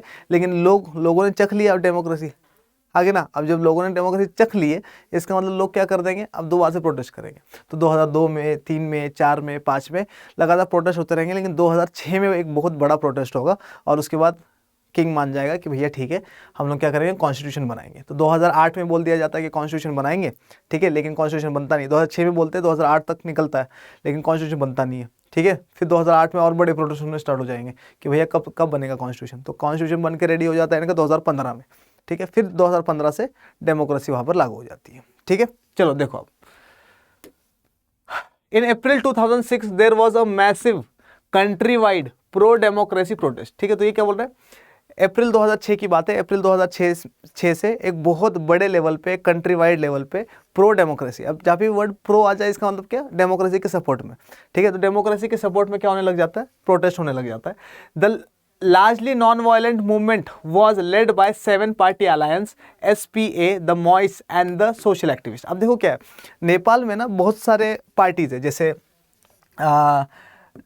नेपाल कांग्रेस है, नेपाल कांग्रेस है ना, और क्या है, कम्युनिस्ट पार्टी ऑफ नेपाल है, CPN है, कम्युनिस्ट पार्टी ऑफ नेपाल। तो कम्युनिस्ट पार्टी ऑफ नेपाल हो गया, नेपालिस्ट कांग्रेस हो गया, और क्या कुछ मॉइस्ट ग्रुप्स हैं, ठीक है। तो ऐसी छोटी छोटी पार्टीज जिनकी आइडियोलॉजी एक दूसरे से कम्प्लीटली अलग है, ये सारी की सारी 7 पार्टीज इकट्ठा आ गई, एक ये हो गई, एक ये हो गई, 3, 4, 5, 6, 7, तो ये 7 के 7 पार्टी जो है इकट्ठा आ गई, और इन लोगों ने बनाया एक अलायंस जिसको कहते हैं 7 पार्टी अलायंस। और इन लोगों ने बोला कि भैया देखो ऐसा है, हमारी लड़ाई रहेगी बाद में, ठीक है, पहले तो नेपाल को बचाना है। नेपाल में जब तक डेमोक्रेसी नहीं आएगी तब तक नेपाल का डेवलपमेंट होने से रहा, ये राजा महाराजा खुद खाएंगे, खुद का पेट भरेंगे, बाकी लोगों के बारे में सोचेंगे नहीं। क्यों? क्योंकि आखिर में सोशलिज्म क्या, कम्युनिज्म लाना है, और सोशलिज्म कम्युनिज्म लाने का मतलब क्या है कि सब लोगों का डेवलपमेंट होना चाहिए, आगे ना, जो कि मोनार्की में पॉसिबल नहीं था। तो इन लोगों ने कहा कि लड़ बाद में लेंगे, अभी फिलहाल क्या करेंगे अपन, अभी फिलहाल एक अलायंस बनाते हैं और इस राजा के खिलाफ लड़ेंगे, और क्या करेंगे, नेपाल में डेमोक्रेसी लेकर आएंगे, ठीक है। तो ये क्या बोल रहा है, in April 2006 there was a massive country wide pro democracy protest, the largely non violent movement was led by 7 party alliance. क्या कर रहा है, नॉन वायलेंट मूवमेंट कर रहा है। नॉन वायलेंट मूवमेंट मतलब क्या, शांति के तरीके से, है ना, हम लोग हथियार नहीं उठा रहे। अब देखो कम्युनिस्ट है इसमें, मॉइस्ट है, माओइस्ट, ठीक है, और उनकी क्या है आइडियोलॉजी, क्या है कि गन से पावर लेनी है, लेकिन इन लोगों ने भी अपने क्या हथियार वगैरह छोड़ दिया और कह दिया कि भैया हम नॉन वायलेंट तरीके से काम करेंगे, लेकिन डेमोक्रेसी चाहिए हमें यहाँ पर। समझ में आ रहा नहीं आ रहा? तो मतलब एक बड़ी चीज़ दिखाई। और ये इसमें कौन कौन था, मॉइस्ट थे, सोशल एक्टिविस्ट थे, एक्सेट्रा एक्सेट्रा, सारे के सारे लोग थे।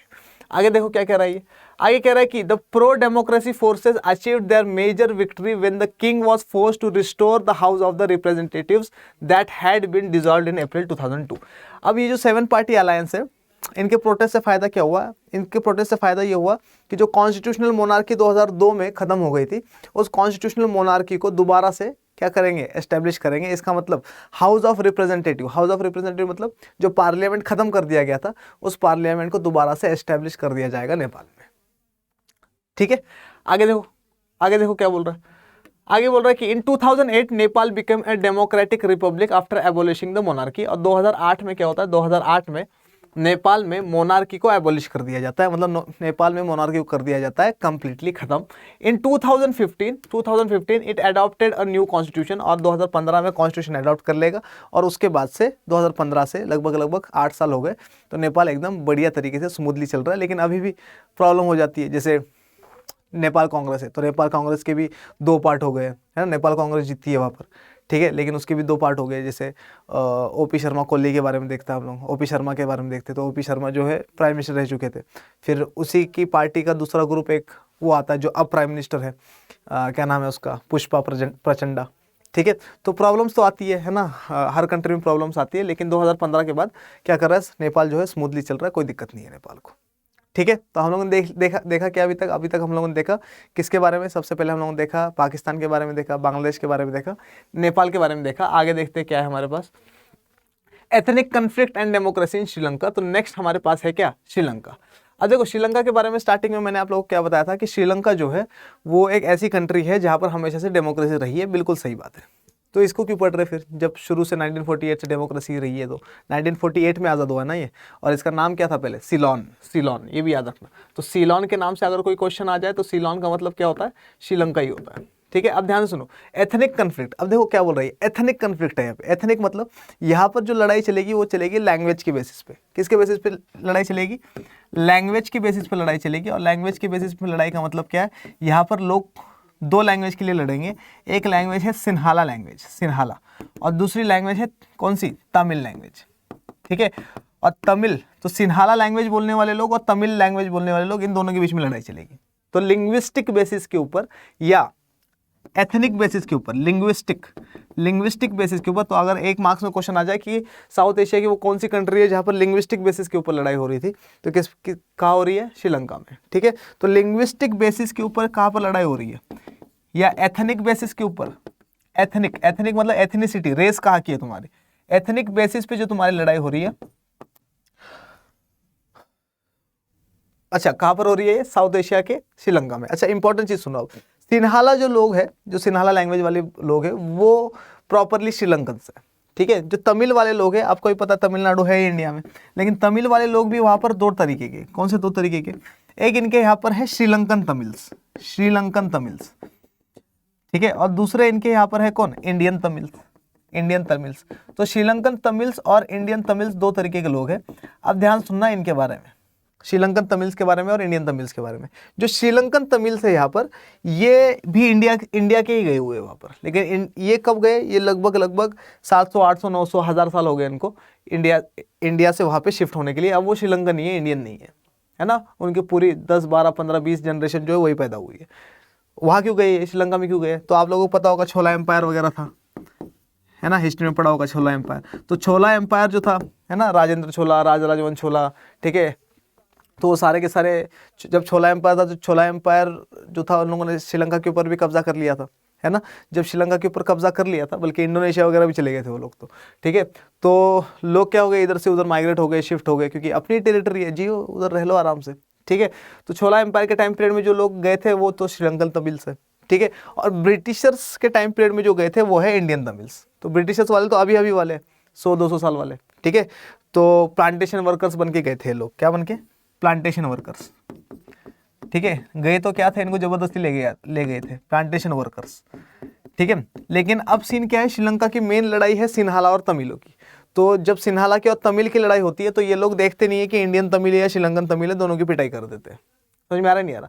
तो श्रीलंकन तमिल्स की और इंडियन तमिल्स की या तमिल लोगों की, तमिल स्पीकिंग पॉपुलेशन जो है बहुत ज़्यादा तंग आ जाती है, और बाद में बोलती है कि भैया हमें आज़ाद कर दो, हमें अलग ही कर दो श्रीलंका से, हम अपना अलग देश बना लेंगे। ठीक है, लेकिन वैसा हो नहीं पाता। फिर ये लोग क्या करते हैं, एक ग्रुप बनाते हैं जिसका नाम होगा LTTE। क्या नाम होगा, LTTE। और LTTE क्या है, liberation tiger of Tamil Eelam, liberation tigers of Tamil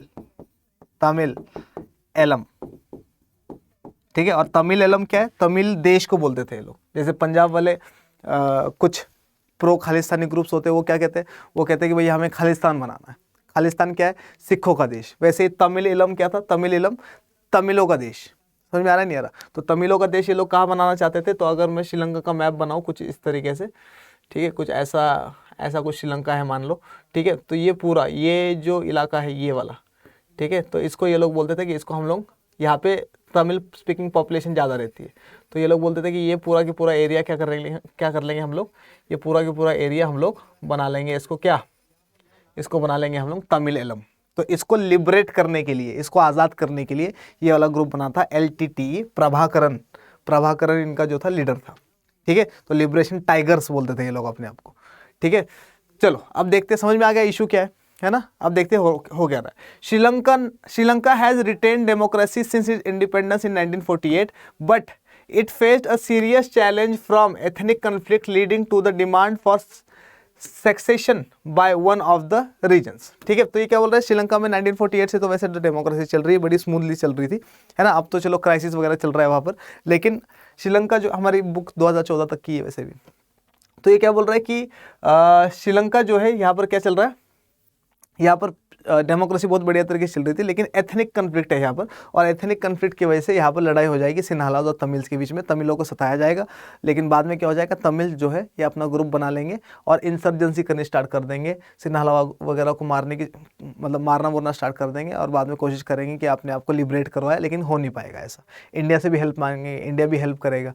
इस वजह से श्रीलंका के और इंडिया के थोड़े से रिलेशन भी खराब हो जाते हैं, है ना। इंडियन पीस कीपिंग फोर्स भेजी जाती है वहाँ पे, तो देखेंगे उसके बारे में। देखो आगे क्या कह रहा है ये, ठीक है। आगे तो क्या हो रहा है, after it's independence politics in Sri Lanka was dominated by forces that represented the interest of the majority Sinhala community. ठीक है, तो ये क्या बोल रहा है, जब श्रीलंका आज़ाद हो गया 1948 में ब्रिटिशर से, है ना, तो उसके बाद क्या हुआ, श्रीलंका जो है वहाँ पे डोमिनेट कौन सी फोर्सेस कर रही है, ऐसी फोर्सेस डोमिनेट कर रही है जो कि सिन्हाला कम्युनिटी के इंटरेस्ट की ज़्यादा बात करती है।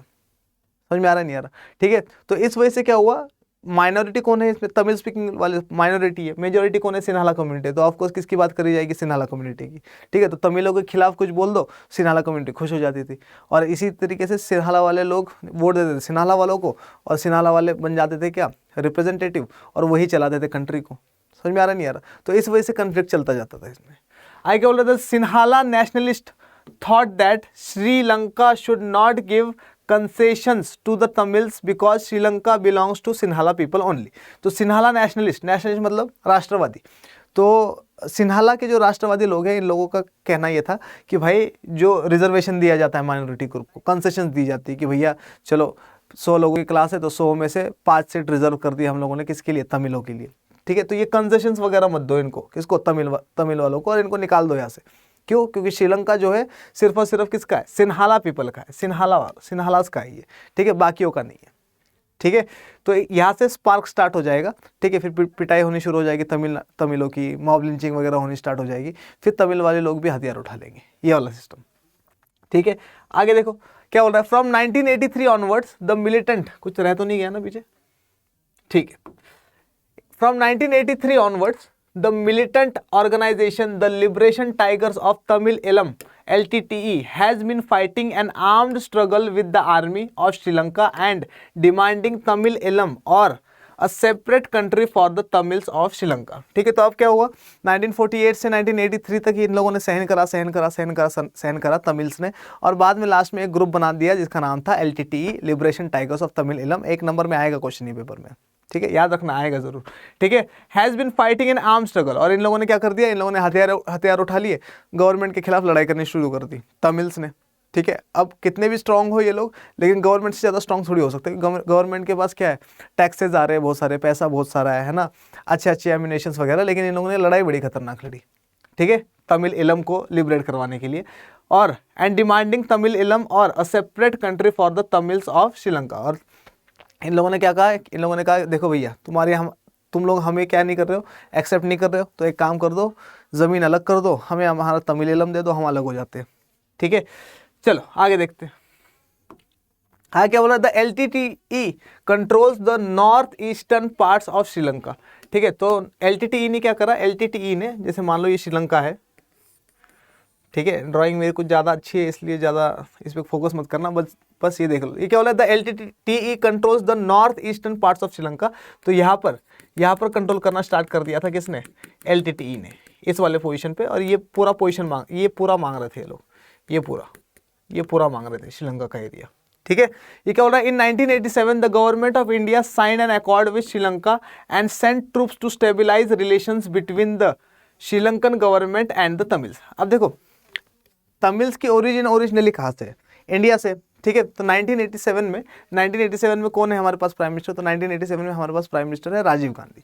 ठीक है, तो राजीव गांधी ने क्या कर दिया, राजीव गांधी ने एक अकॉर्ड साइन कर दिया, राजीव गांधी ने एक पैक्ट अकॉर्ड संधि साइन करी, किसके साथ, श्रीलंका के साथ।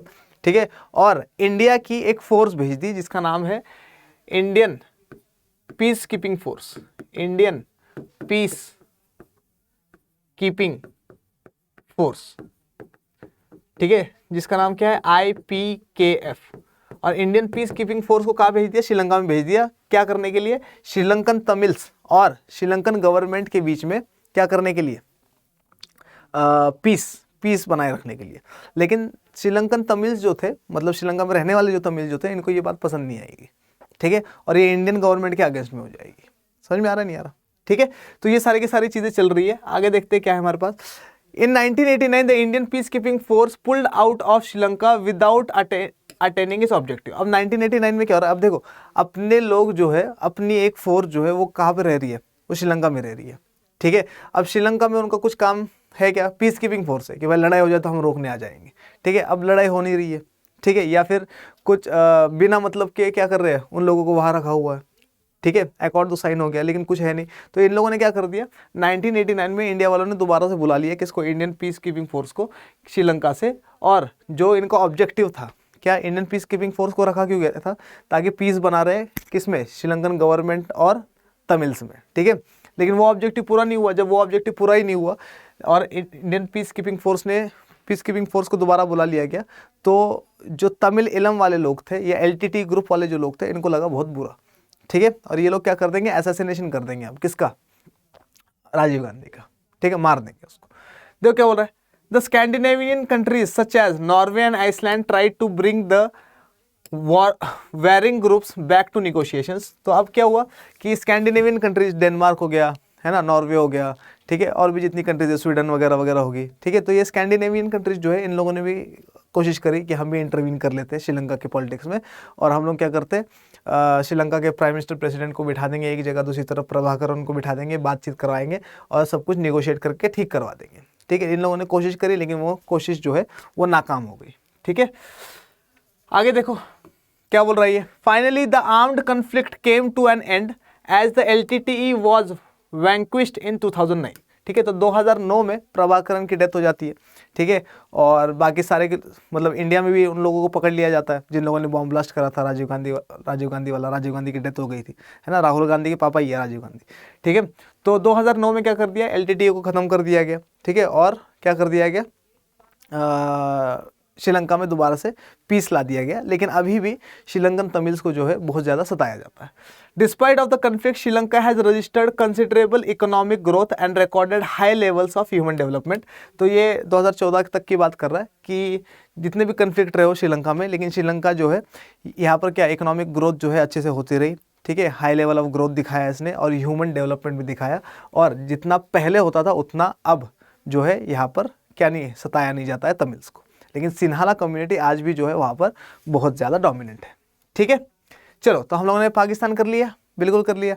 इसके बाद हम लोगों ने क्या करा, पाकिस्तान के बाद बांग्लादेश करा, बांग्लादेश के बाद हम लोगों ने नेपाल करा, नेपाल के बाद हम लोगों ने करा क्या, श्रीलंका, है ना। तो 4 चीज़ें कर ली हम लोगों ने।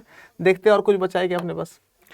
इंडिया पाकिस्तान कन्फ्लिक्ट्स, अब पढ़ते हैं कि भाई इंडिया पाकिस्तान के कुछ कन्फ्लिक्ट्स है क्या, किसी चीज़ पे लड़ाई होती है क्या, कहते भैया किस चीज़ पे नहीं होती है, हर चीज़ पे लड़ाई होती है इंडिया पाकिस्तान की।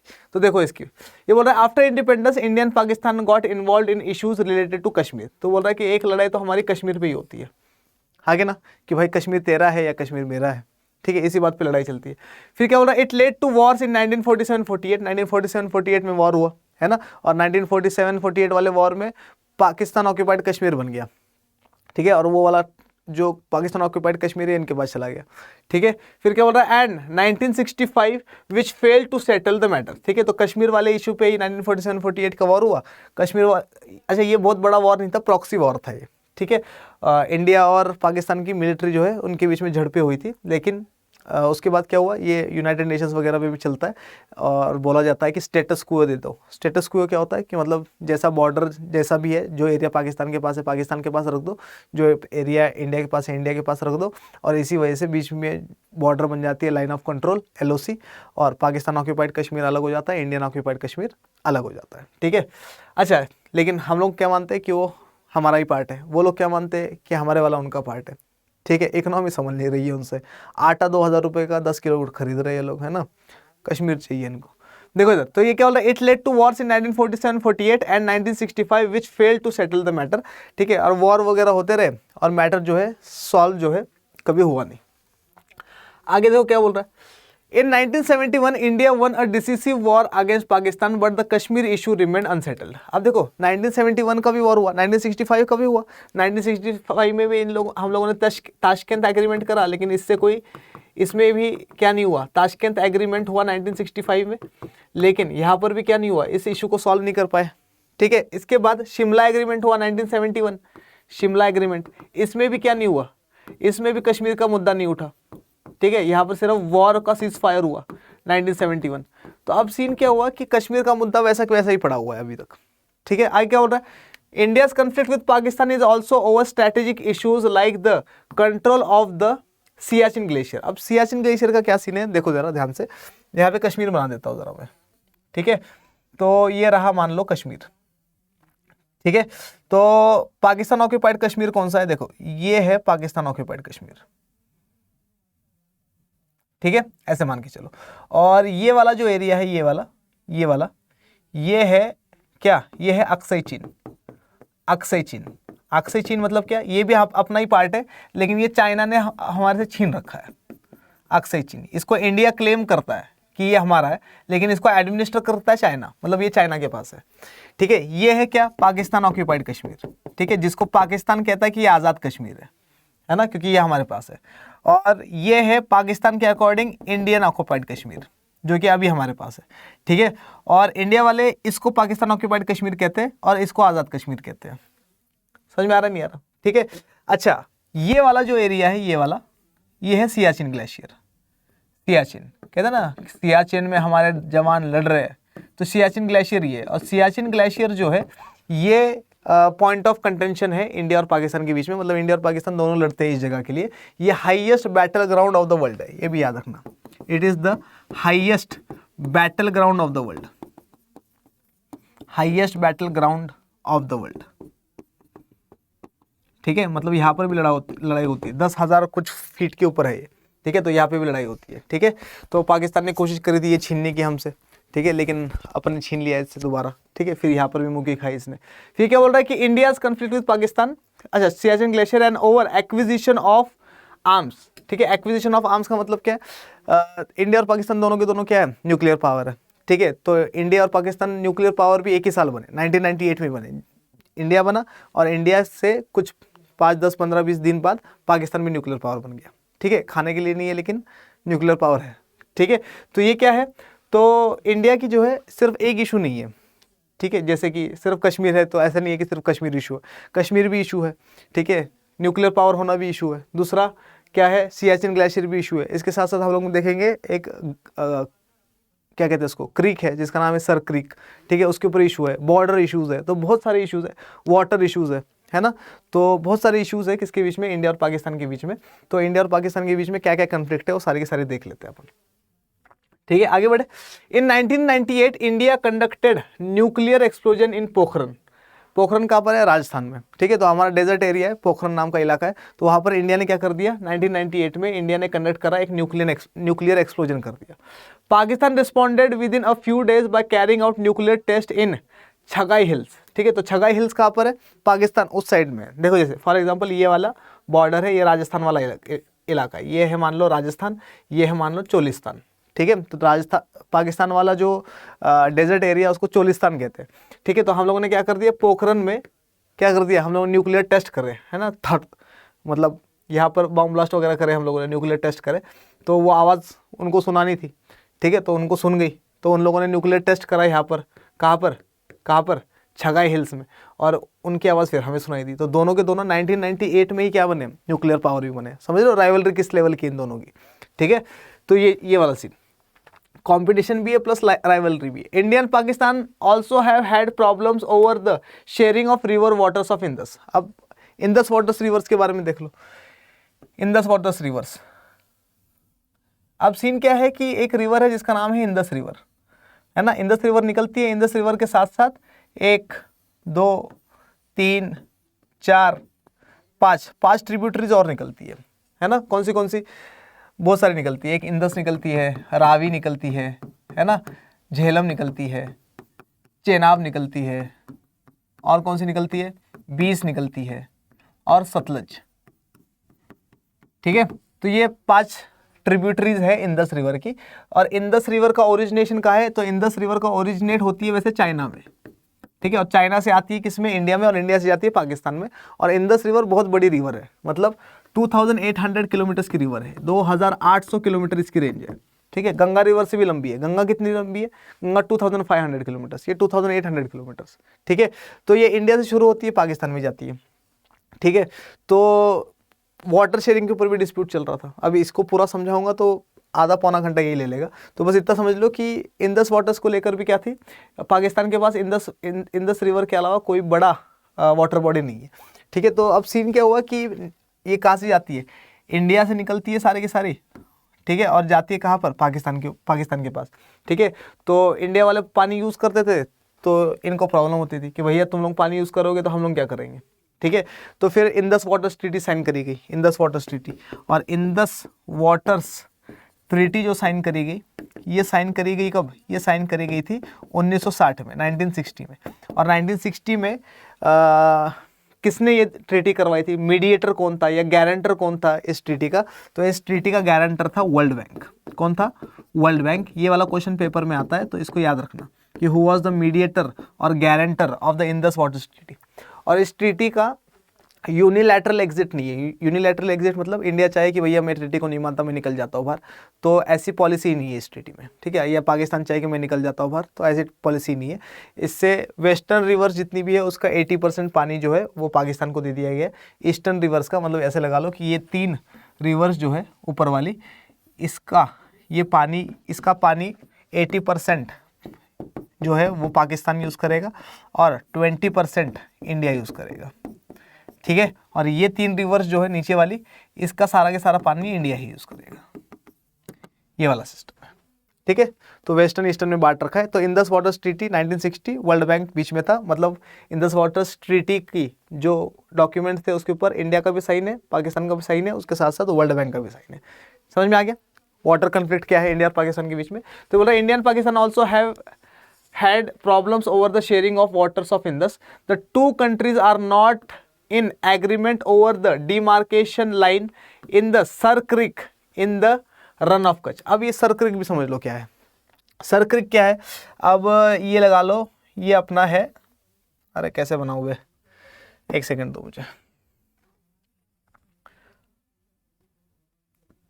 ये देखो, इसको हटा देता हूँ जरा, एक सेकंड इधर देखो। अब ये है, मान लो, अरे क्या हो गया भैया, क्या हो गया, नहीं मानेगा। चलो ये देखो, ये मान लो कि हमारे पास है इंडिया, ठीक है। और ये मान लो हमारे पास है क्या, ये मान लो हमारे पास है गुजरात वाला इलाका, ठीक है।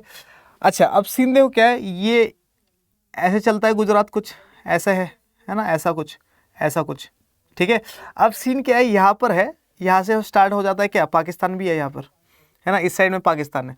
तो ये जो एरिया है ये, इसको कहते हैं सर क्रिक।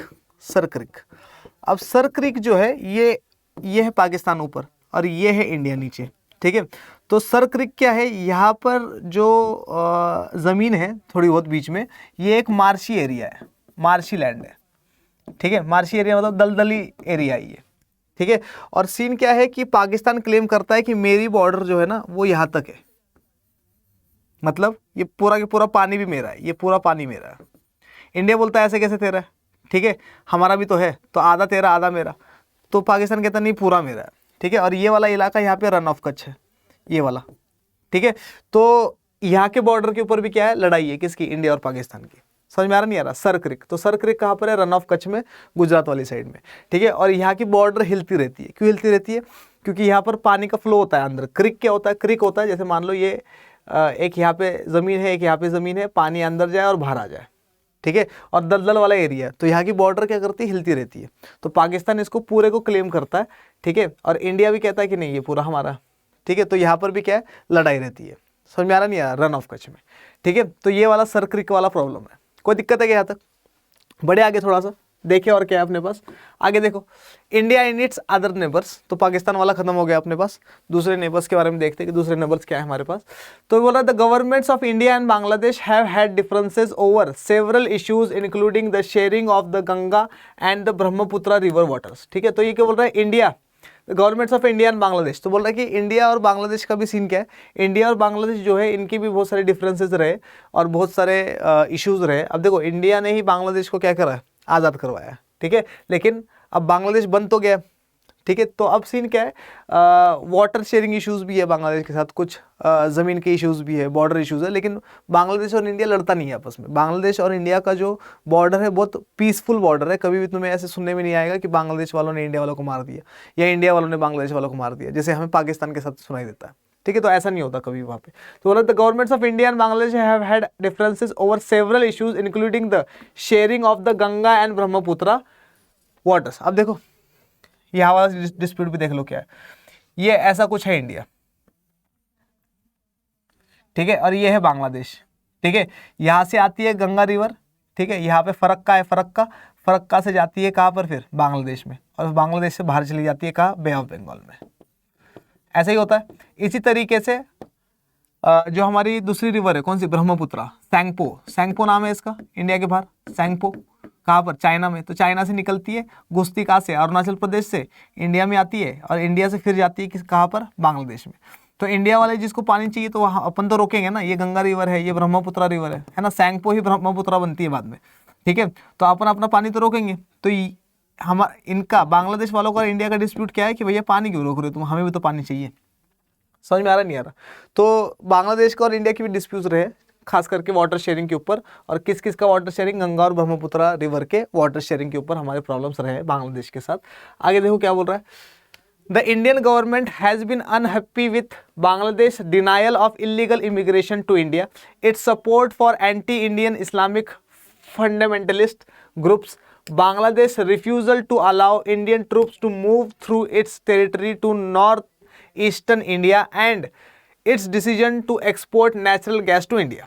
ठीक है, अब ध्यान सुनो, ये बोल रहा है कि बांग्लादेश और इंडिया में क्या क्या प्रॉब्लम्स है। सबसे पहली प्रॉब्लम बोल रहा है ये क्या, बांग्लादेश ये डिनाई करता है कि भाई उधर से, मतलब बांग्लादेश से इंडिया में कोई भी बंदा नहीं आता, ठीक है, मतलब वीज़ा लेके आ सकता है, ऊपर से आ सकता है, ठीक है, लेकिन बॉर्डर के नीचे से कोई बंदा नहीं आता है, घुसते नहीं है लोग, ठीक है। तो इंडिया कहता है भैया तुम्हारे बहुत सारे लोग हमारे यहाँ पर है, इनको वापस लेकर चले जाओ।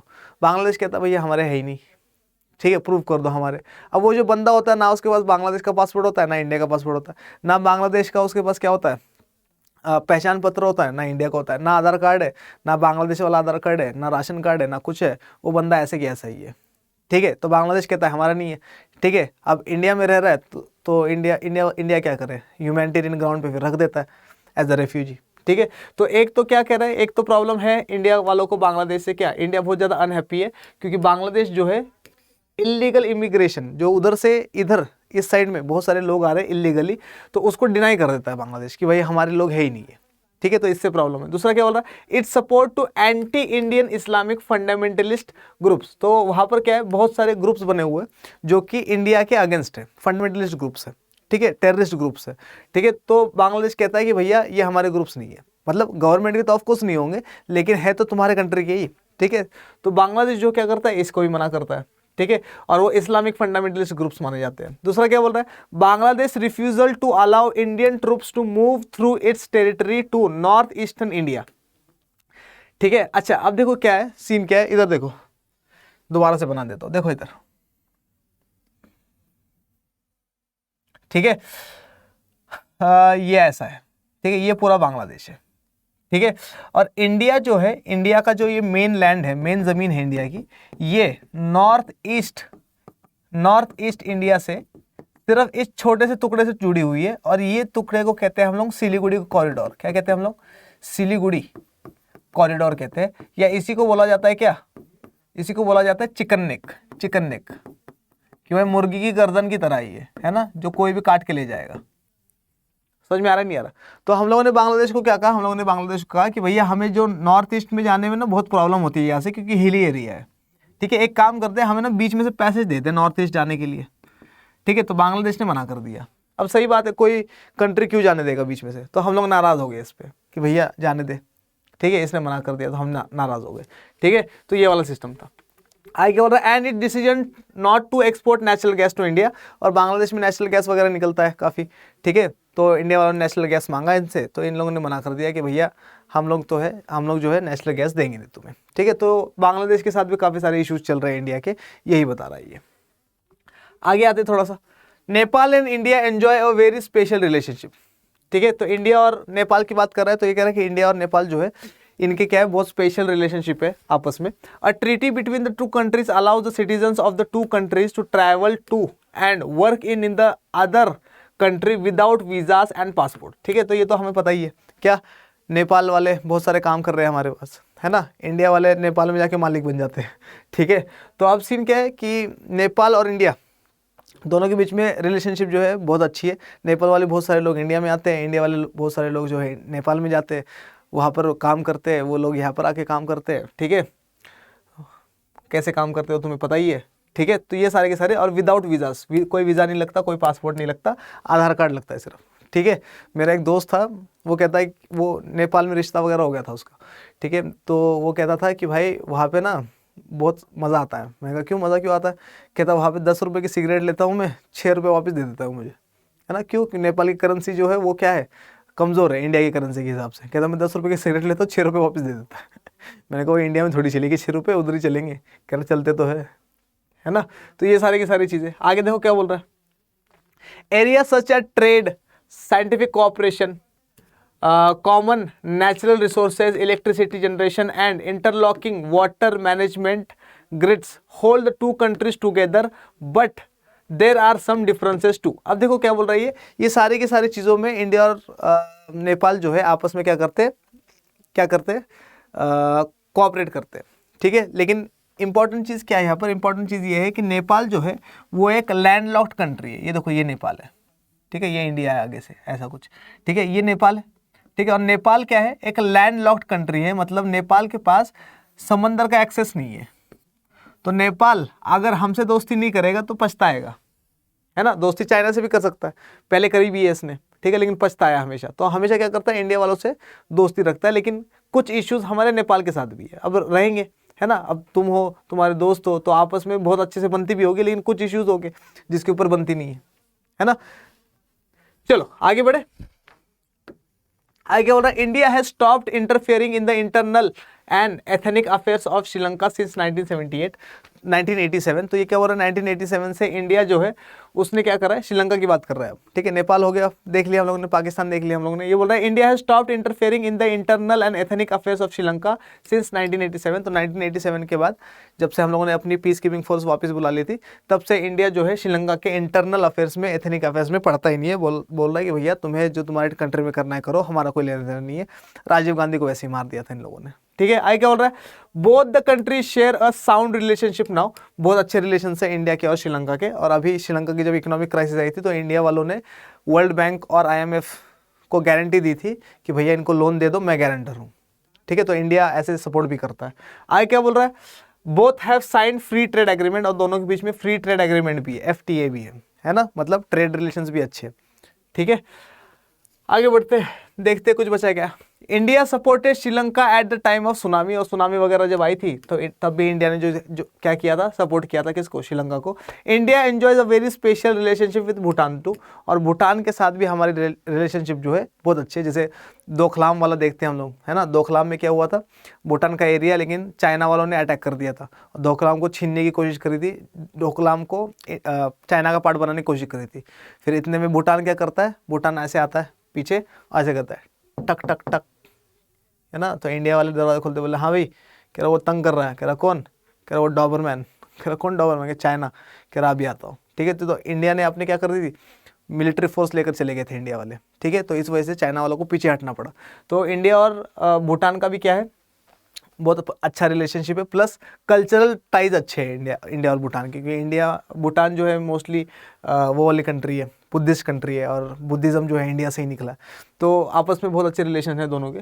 आगे देखो क्या बोल रहा है, the efforts made by the Bhutanese monarch to weed out the guerrillas and militant from north eastern India that operate in his country have been helpful to India. अब देखो क्या होता था, नॉर्थ ईस्टर्न इंडिया जो है, फिर बनाना पड़ेगा क्या यार, ठीक है, कल से मैप लेके आता हूँ।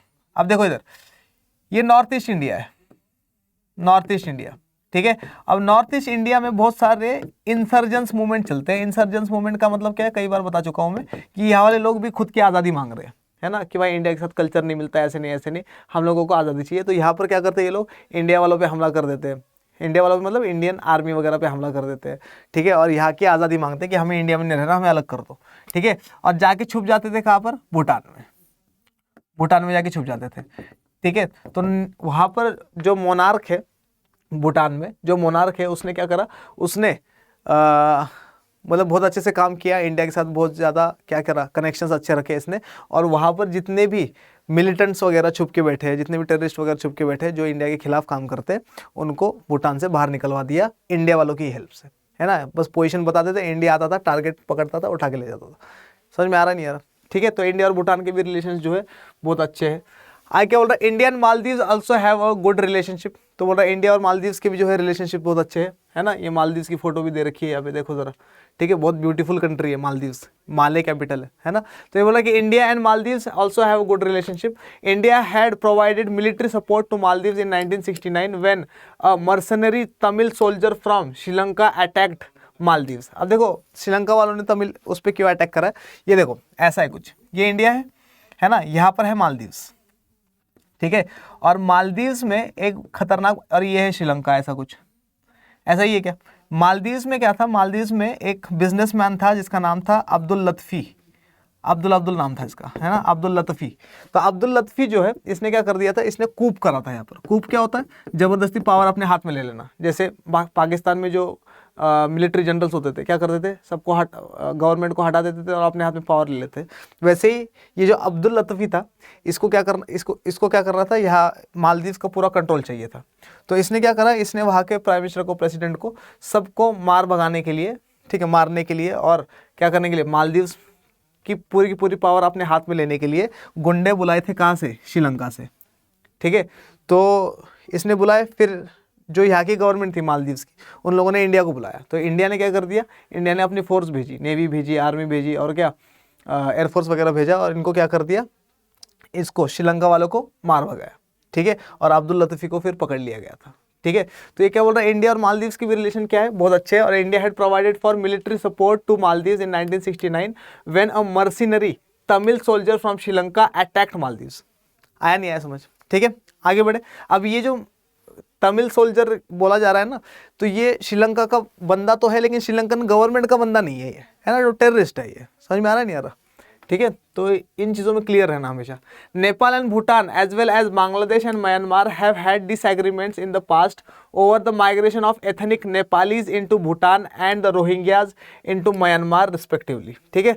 तो अब क्या बोल रहा है कि नेपाल और भूटान के और बांग्लादेश और म्यांमार के बहुत टाइम पीरियड से कन्फ्लिक्ट चल रहे हैं। क्यों, भूटान में नेपाली है ना इंडिया में आते हैं, ठीक है, इंडिया से डायरेक्ट भूटान घुस जाते हैं, ठीक है।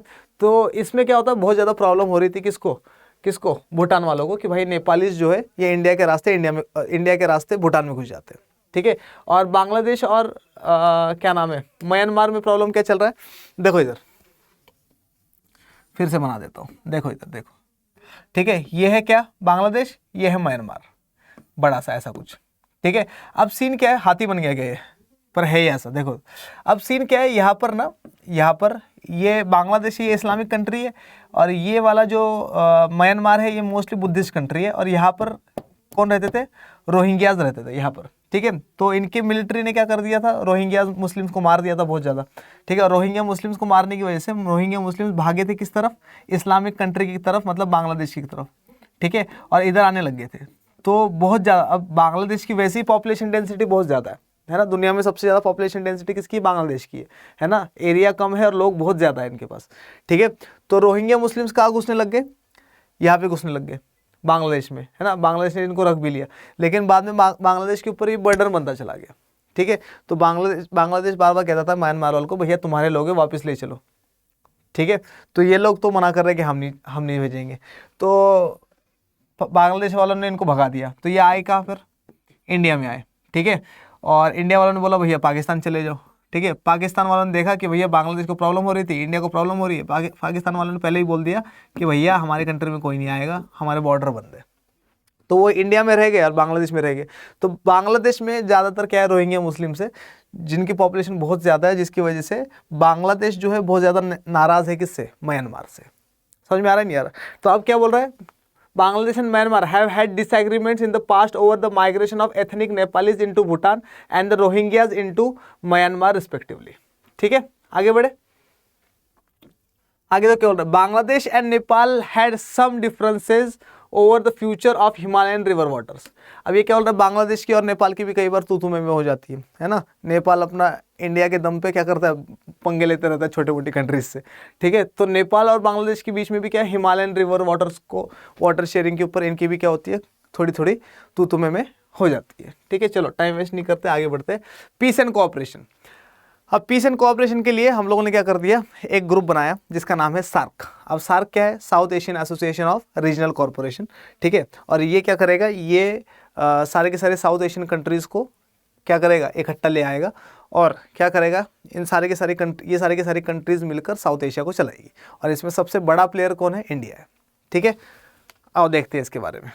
ये क्या बोल रहा है, the South Asian association for regional cooperation SAARC is a major regional initiative by the South Asian states to evolve cooperation through multilateral means which began in 1985। तो इसमें कुछ याद रखने की जरूरत नहीं है, बस इतना याद रखो कि सार्क जो है इसको 1985 में स्टार्ट कर दिया गया। किस लिए स्टार्ट किया गया, ताकि साउथ एशिया जो है बढ़िया तरीके से चल सके। अब इसमें लिख क्या सकते हो तुम लोग, सर इकोनॉमिक चीज़ों को अच्छे करने के लिए, है ना, बायलैटरल मीटिंग्स करने के लिए, मल्टीलैटरल सेक्टोरल ट्रेड करने के लिए। ठीक है, तो ट्रेड के लिए, सिक्योरिटी के लिए, इकोनॉमी के लिए, सोशल बेनिफिट्स के लिए, पॉलिटिकल बेनिफिट्स के लिए सार्क बना दिया गया। ठीक है, कब बनाया गया, 1985 में बना दिया गया। ठीक है, और सार्क का जो वो भी है ना, क्या कहते हैं, देखो क्या बोल रहा है, SAARC member sign the South Asian Free Trade Agreement. तो इन लोगों ने क्या कर दिया, सार्क के सारे मेंबर्स ने साइन कर दिया साफ्टा। साफ्टा क्या है, South Asian Free Trade Agreement sign करा इन लोगों ने। फ्री ट्रेड एग्रीमेंट मतलब तुम हम लोग हमारे यहाँ पर चीज़ें बेचो, हम तुम्हारे यहाँ पे चीज़ें बेचेंगे, लेकिन ट्रेड में पैसा नहीं लगेगा, है ना। मतलब मैं डायरेक्ट जाऊँगा तुम्हारे कंट्री में जाकर चीज़ें बेचूंगा, तुम डायरेक्ट आओगे मेरी कंट्री में आकर चीज़ें बेचोगे। ठीक है, which promise the formation of a free trade zone for the whole of South Asia. और ऐसा बोला गया कि पूरे के पूरे साउथ एशिया में किसी का भी पैसा नहीं लगेगा। ठीक है, मतलब जितनी भी साउथ एशियन कंट्रीज़ है, इसमें अफगानिस्तान भी आ जाएगा। ठीक है, तो कौन सी कंट्रीज आ जाएगी इसमें, इंडिया आ जाएगा, पाकिस्तान आ जाएगा, अफगानिस्तान आ जाएगा, नेपाल आ जाएगा, भूटान आ जाएगा, और कौन आएगा, बांग्लादेश आ जाएगा, श्रीलंका आ जाएगा और मालदीव आ जाएगा। ठीक है, तो 8 कंट्रीज है इसमें। ठीक है, अच्छा बनाया हुआ है क्या, देखो इधर इंडिया है, श्रीलंका है, पाकिस्तान है, भूटान है, बांग्लादेश है, नेपाल है, मालदीव है और अफगानिस्तान है। तो ये बोला सार्क मेंबर्स ने क्या करा था, साफ्टा एग्रीमेंट साइन करा था फ्री ट्रेड के लिए। और ऐसा बोला गया था पूरे के पूरे साउथ एशिया में फ्री ट्रेड चलेगा हमारा, कोई कस्टम ड्यूटी वगैरह, कोई टैरिफ वगैरह नहीं लगेगा। लेकिन ऐसा होता नहीं है। ठीक है, क्यों, क्योंकि इन सबको ना इंडिया से डर है कि इंडिया बहुत बड़ा मार्केट है। ठीक है, हम लोग बेच के कितनी चीज़ें बेच देंगे इंडिया में, लेकिन इंडिया वाले बहुत सारी चीज़ें बेच देंगे हमारे वाले मार्केट में, जिससे पैसा कमाएगी इंडिया, हमारे पास बचेगा कुछ भी नहीं, है ना। तो ये प्रॉब्लम है इन लोगों को मेनली। ठीक है, आगे देखो, SAFTA was sign in 2004 and came into effect on 1 January 2006। तो साफ्टा को साइन किया गया 2004 में, और ये इफेक्ट में कब आया, ये आया इफेक्ट में 2006 में, 1 January 2006। SAFTA aims at lowering trade tariffs. तो साफ्टा का काम क्या है, साफ्टा का काम है कि भाई अगर बॉर्डर पे, जैसे मान लो ये क्या है, मान लो ये पाकिस्तान है, मान लो इंडिया है। ठीक है, पाकिस्तान वालों को इंडिया में कोई चीज़ बेचनी है, तो पहले क्या लगता था, मान लो इसमें लगता था 100 रुपये लगते थे कि भाई मेरी कंट्री में अगर तुझे कोई चीज़ बेचनी है, इंडिया में अगर पाकिस्तान वालों को कोई चीज़ बेचनी है, तो 100 रुपये क्या करना पड़ेगा, टैक्स देना पड़ेगा। ठीक है, साफ्टा साइन होने की वजह से क्या हो गया, ये 100 रुपये कम हो गए कितना, सिर्फ और सिर्फ 40 रुपये देने हैं। ठीक है, तो यही है क्या, फ्री ट्रेड एग्रीमेंट। ठीक है, तो क्या बोला, SAFTA was sign in 2004 and came into effect on 1 January 2006 से साफ्टा फोर्स में। SAFTA aims at lowering trade tariffs, देख लिया हम लोग ने। But some of our neighbours fear that SAFTA is a way for India to invade their markets and to influence their societies and politics through commercial ventures and a commercial presence in their countries. ठीक है, तो बाकी जो countries है छोटी मोटी, ये क्या कह रही है, ये बोल रही है कि यार साफ्टा एग्रीमेंट से हमारे लिए बहुत ज़्यादा प्रॉब्लम हो जाएगी, क्योंकि ये जो इंडिया है ये एक बहुत बड़ा प्लेयर है। ठीक है। और ये अगर हमारे मार्केट्स में घुस गया तो ये मार्केट्स के थ्रू क्या करने लग जाएगा, हमारे पॉलिटिक्स में, हमारे इकोनॉमिक्स में, हमारे किस में, ट्रेड में, हमारे सोसाइटी में बहुत की रोल प्ले करने लग जाएगा, जो कि हम लोग नहीं चाहते। ये हमारे इंटरनल कन्फ्लिक्ट्स में घुसने लग जाएगा, इंटरनल मैटर्स में घुसने लग जाएगा, जो कि हम लोग नहीं चाहते। ठीक है, आगे बढ़े। Although India-Pakistan relations are of conflict and violence, there have been a series of efforts to manage tensions and build peace। ये बोल रहा है इंडिया और पाकिस्तान हमेशा लड़ते झगड़ते रहते हैं, ये तो हम लोग देख ही रहे हैं, लेकिन बहुत सारे एफर्ट्स करेंगे क्या, इन टेंशंस को कम करने की और क्या पीस बनाए रखने की, है ना। जैसे क्रिकेट मैचेस हो गए, ठीक है, तो इससे कोशिश करी जाती है। कई बार क्या कहते हैं उसको, इंडिया पाकिस्तान का वो हो जाता है, क्या कहते हैं उसको, मीट वगैरह हो जाती थी, ठीक है। पहले तो इंडिया के प्राइम मिनिस्टर वहाँ चले जाते थे, वहाँ के प्राइम मिनिस्टर यहाँ आते थे। अब तो 2014 के बाद लगभग बंदी हो गया, लेकिन उससे पहले बहुत बार क्या होता था, बहुत सारी कोशिश करेगी कि इंडिया और पाकिस्तान में पीस बना रहे, लेकिन कामयाब नहीं हो पाते अपन उसमें। ठीक है, China and the United States remain key players in South Asian politics. अब देखो, चाइना और यूनाइटेड स्टेट्स जो है, ये लोग साउथ एशिया को देख रहे हैं बहुत अच्छे से, ठीक है, कि अच्छा ग्रुप बना रहे हो, सार्क, है ना, तुम्हें पता नहीं है दुनिया में दो बड़े बड़े बंदे कौन है, ठीक है। तो ये लोग क्या करते हैं, ये लोग अपनी अपनी टीम को अपने साथ करने की कोशिश करते हैं। जैसे चाइना ने श्रीलंका को अपनी साइड कर लिया, चाइना ने किसको, पाकिस्तान को अपनी साइड कर लिया, बांग्लादेश को अपनी साइड कर लिया, वैसे ही फिर यूएसए क्या करता है, फिर इंडिया को अपनी साइड कर लेता है। ठीक है, तो ऐसा क्या है, ये चाइना और यूनाइटेड स्टेट्स का अपना अपना चलता रहता है, अपनी अपनी ग्रुपिंग करते रहते हैं ये लोग। ठीक है, Sino Indian relations have improved significantly in the last 10 years, but China strategic partnership with India remains a major irritant. तो ये क्या बोल रहा है कि इंडिया के और चाइना के रिलेशंस तो वैसे तो इम्प्रूव होते जा रहे हैं, है ना, 2004 से लेकर 2014 तक इम्प्रूव होते चले गए, और प्लस इंडिया जो है 2014 के बाद और थोड़े से ख़राब होने लग गए। क्यों? फिर वो बॉर्डर इश्यूज आ जाते हैं, है ना। अभी हम लोग देख रहे थे पिछले साल भी क्या, कि लड़ाई होने लग जाती है, स्कर्मिशेस होते हैं, झड़पें होती है। ठीक है, अभी थोड़े दिन पहले वो अरुणाचल प्रदेश वाली न्यूज़ आई थी कि चाइना ने अपने क्या कर दी थी, फौज को भेज दिया था, है ना, विलेजेस बना रही है बॉर्डर के अराउंड में, ताकि लोग आके रहे वहाँ पर। ठीक है, तो बहुत सारी चीज़ें चाइना बहुत सारी चीज़ें करता है, जिससे कि और सिर्फ इंडिया को तंग नहीं करता है, चाइना सबको तंग करता है। ठीक है, तो बहुत सारी चीज़ें जिससे इंडिया और चाइना के रिलेशंस तो इम्प्रूव हुए, लेकिन China strategic partnership with Pakistan remains a major irritant. लेकिन चाइना की दोस्ती पाकिस्तान के साथ थे, ये अपने को पसंद नहीं आता है। ठीक है, चलो आगे देखो। The US has had good relations with both India and Pakistan since the end of the Cold War and increasingly works as a moderator in India and Pakistan relations। तो ये बोल रहा है कि यूएसए की अगर बात करें तो यूएसए के हमेशा से रिलेशन अच्छे रहे, इंडिया के साथ भी, पाकिस्तान के साथ भी, लेकिन है ना, पहले तो पाकिस्तान के साथ ज़्यादा अच्छे रिलेशन थे, क्योंकि पाकिस्तान जो है वो क्या कहते हैं, नाटो का या सेंटो सीटो का जो था पार्ट था। लेकिन बाद में इंडिया और पाकिस्तान देखा भाई इमर्जिंग मार्केट कौन सी है, इंडिया है। ठीक है, तो इंडिया के साथ भी दोस्ती हो गई, तो इंडिया और पाकिस्तान दोनों के साथ दोस्ती जो है बहुत अच्छी है, किसकी, यूएसए की। लेकिन सीन क्या है, इंडिया और पाकिस्तान के बीच में पीस करवाने में भी हेल्प करता है कौन, यूएसए। ठीक है, आगे देखो क्या बोल रहा है, टाइमलाइन। अब देखो टाइमलाइन में तुम्हें समझाऊंगा नहीं, ठीक है, मैं थोड़ा सा पेज बस आगे करता जाऊँगा, ठीक है, ताकि ये लंबा ना हो जाए। बस इसके स्क्रीनशॉट ले लेना, या फिर मैं आप लोगों के लिए एक वीडियो लेकर आ रहा हूँ जिसमें मैं बताऊंगा कि टेलीग्राम चैनल क्या है। तुम लोगों ने इतना तंग कर दिया ना मुझे पीडीएफ करके, तो वो टेलीग्राम चैनल कौन सा है, कैसे जाना है ना, कौन सी पीपीटी उसमें पड़ी है, वो सब कुछ बता दूंगा, तो उसको ज्वाइन कर लेना। ठीक है, तो उसमें सब कुछ मिल जाएगा तुम्हें ये। ठीक है, इधर देखो ज़रा, ये टाइमलाइन देखते जाओ ज़रा, स्क्रीनशॉट जिसको लेना है लेते जाओ। तो अपन क्या करेंगे, फिर चैप्टर को करेंगे एंड फटाफट से। ठीक है, लो जल्दी स्क्रीनशॉट ले लो। मेरी भी लोगे क्या? अरे रहने दो यार, तुम्हारी पीपीटी अच्छी दिखने लग जाएगी। ठीक है, आगे बढ़ा रहा हूँ।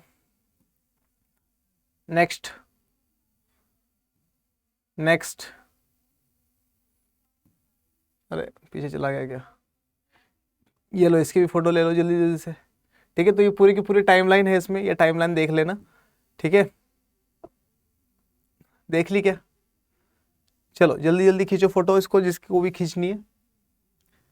ठीक है, ये सारी चीज़ें समझा दी है मैंने तुम्हें, कुछ बचा नहीं है, बस देख लेना है इसको। ठीक है, खत्म हो गया। ठीक है, चलो, तो आई होप कि सारी की सारी चीज़ें तुम्हें क्लियरली समझ में आई होगी। ठीक है, तो बहुत बड़े चैप्टर को बहुत शॉर्ट करने की कोशिश करिए। आशा करता हूँ कि आपको सारा के सारा चैप्टर बहुत अच्छे से समझ में आया होगा। बहुत इंपॉर्टेंट चैप्टर है, इसकी रिवीजन कर लेना, इसको देख ज़रूर लेना, ठीक है। और मिलते हैं फिर वही 8 बजे, ठीक है। 8 से 9 अपन करेंगे इसी चैप्टर के MCQs। तब तक के लिए मोइन पठान आप सबको कहता है जय हिंद।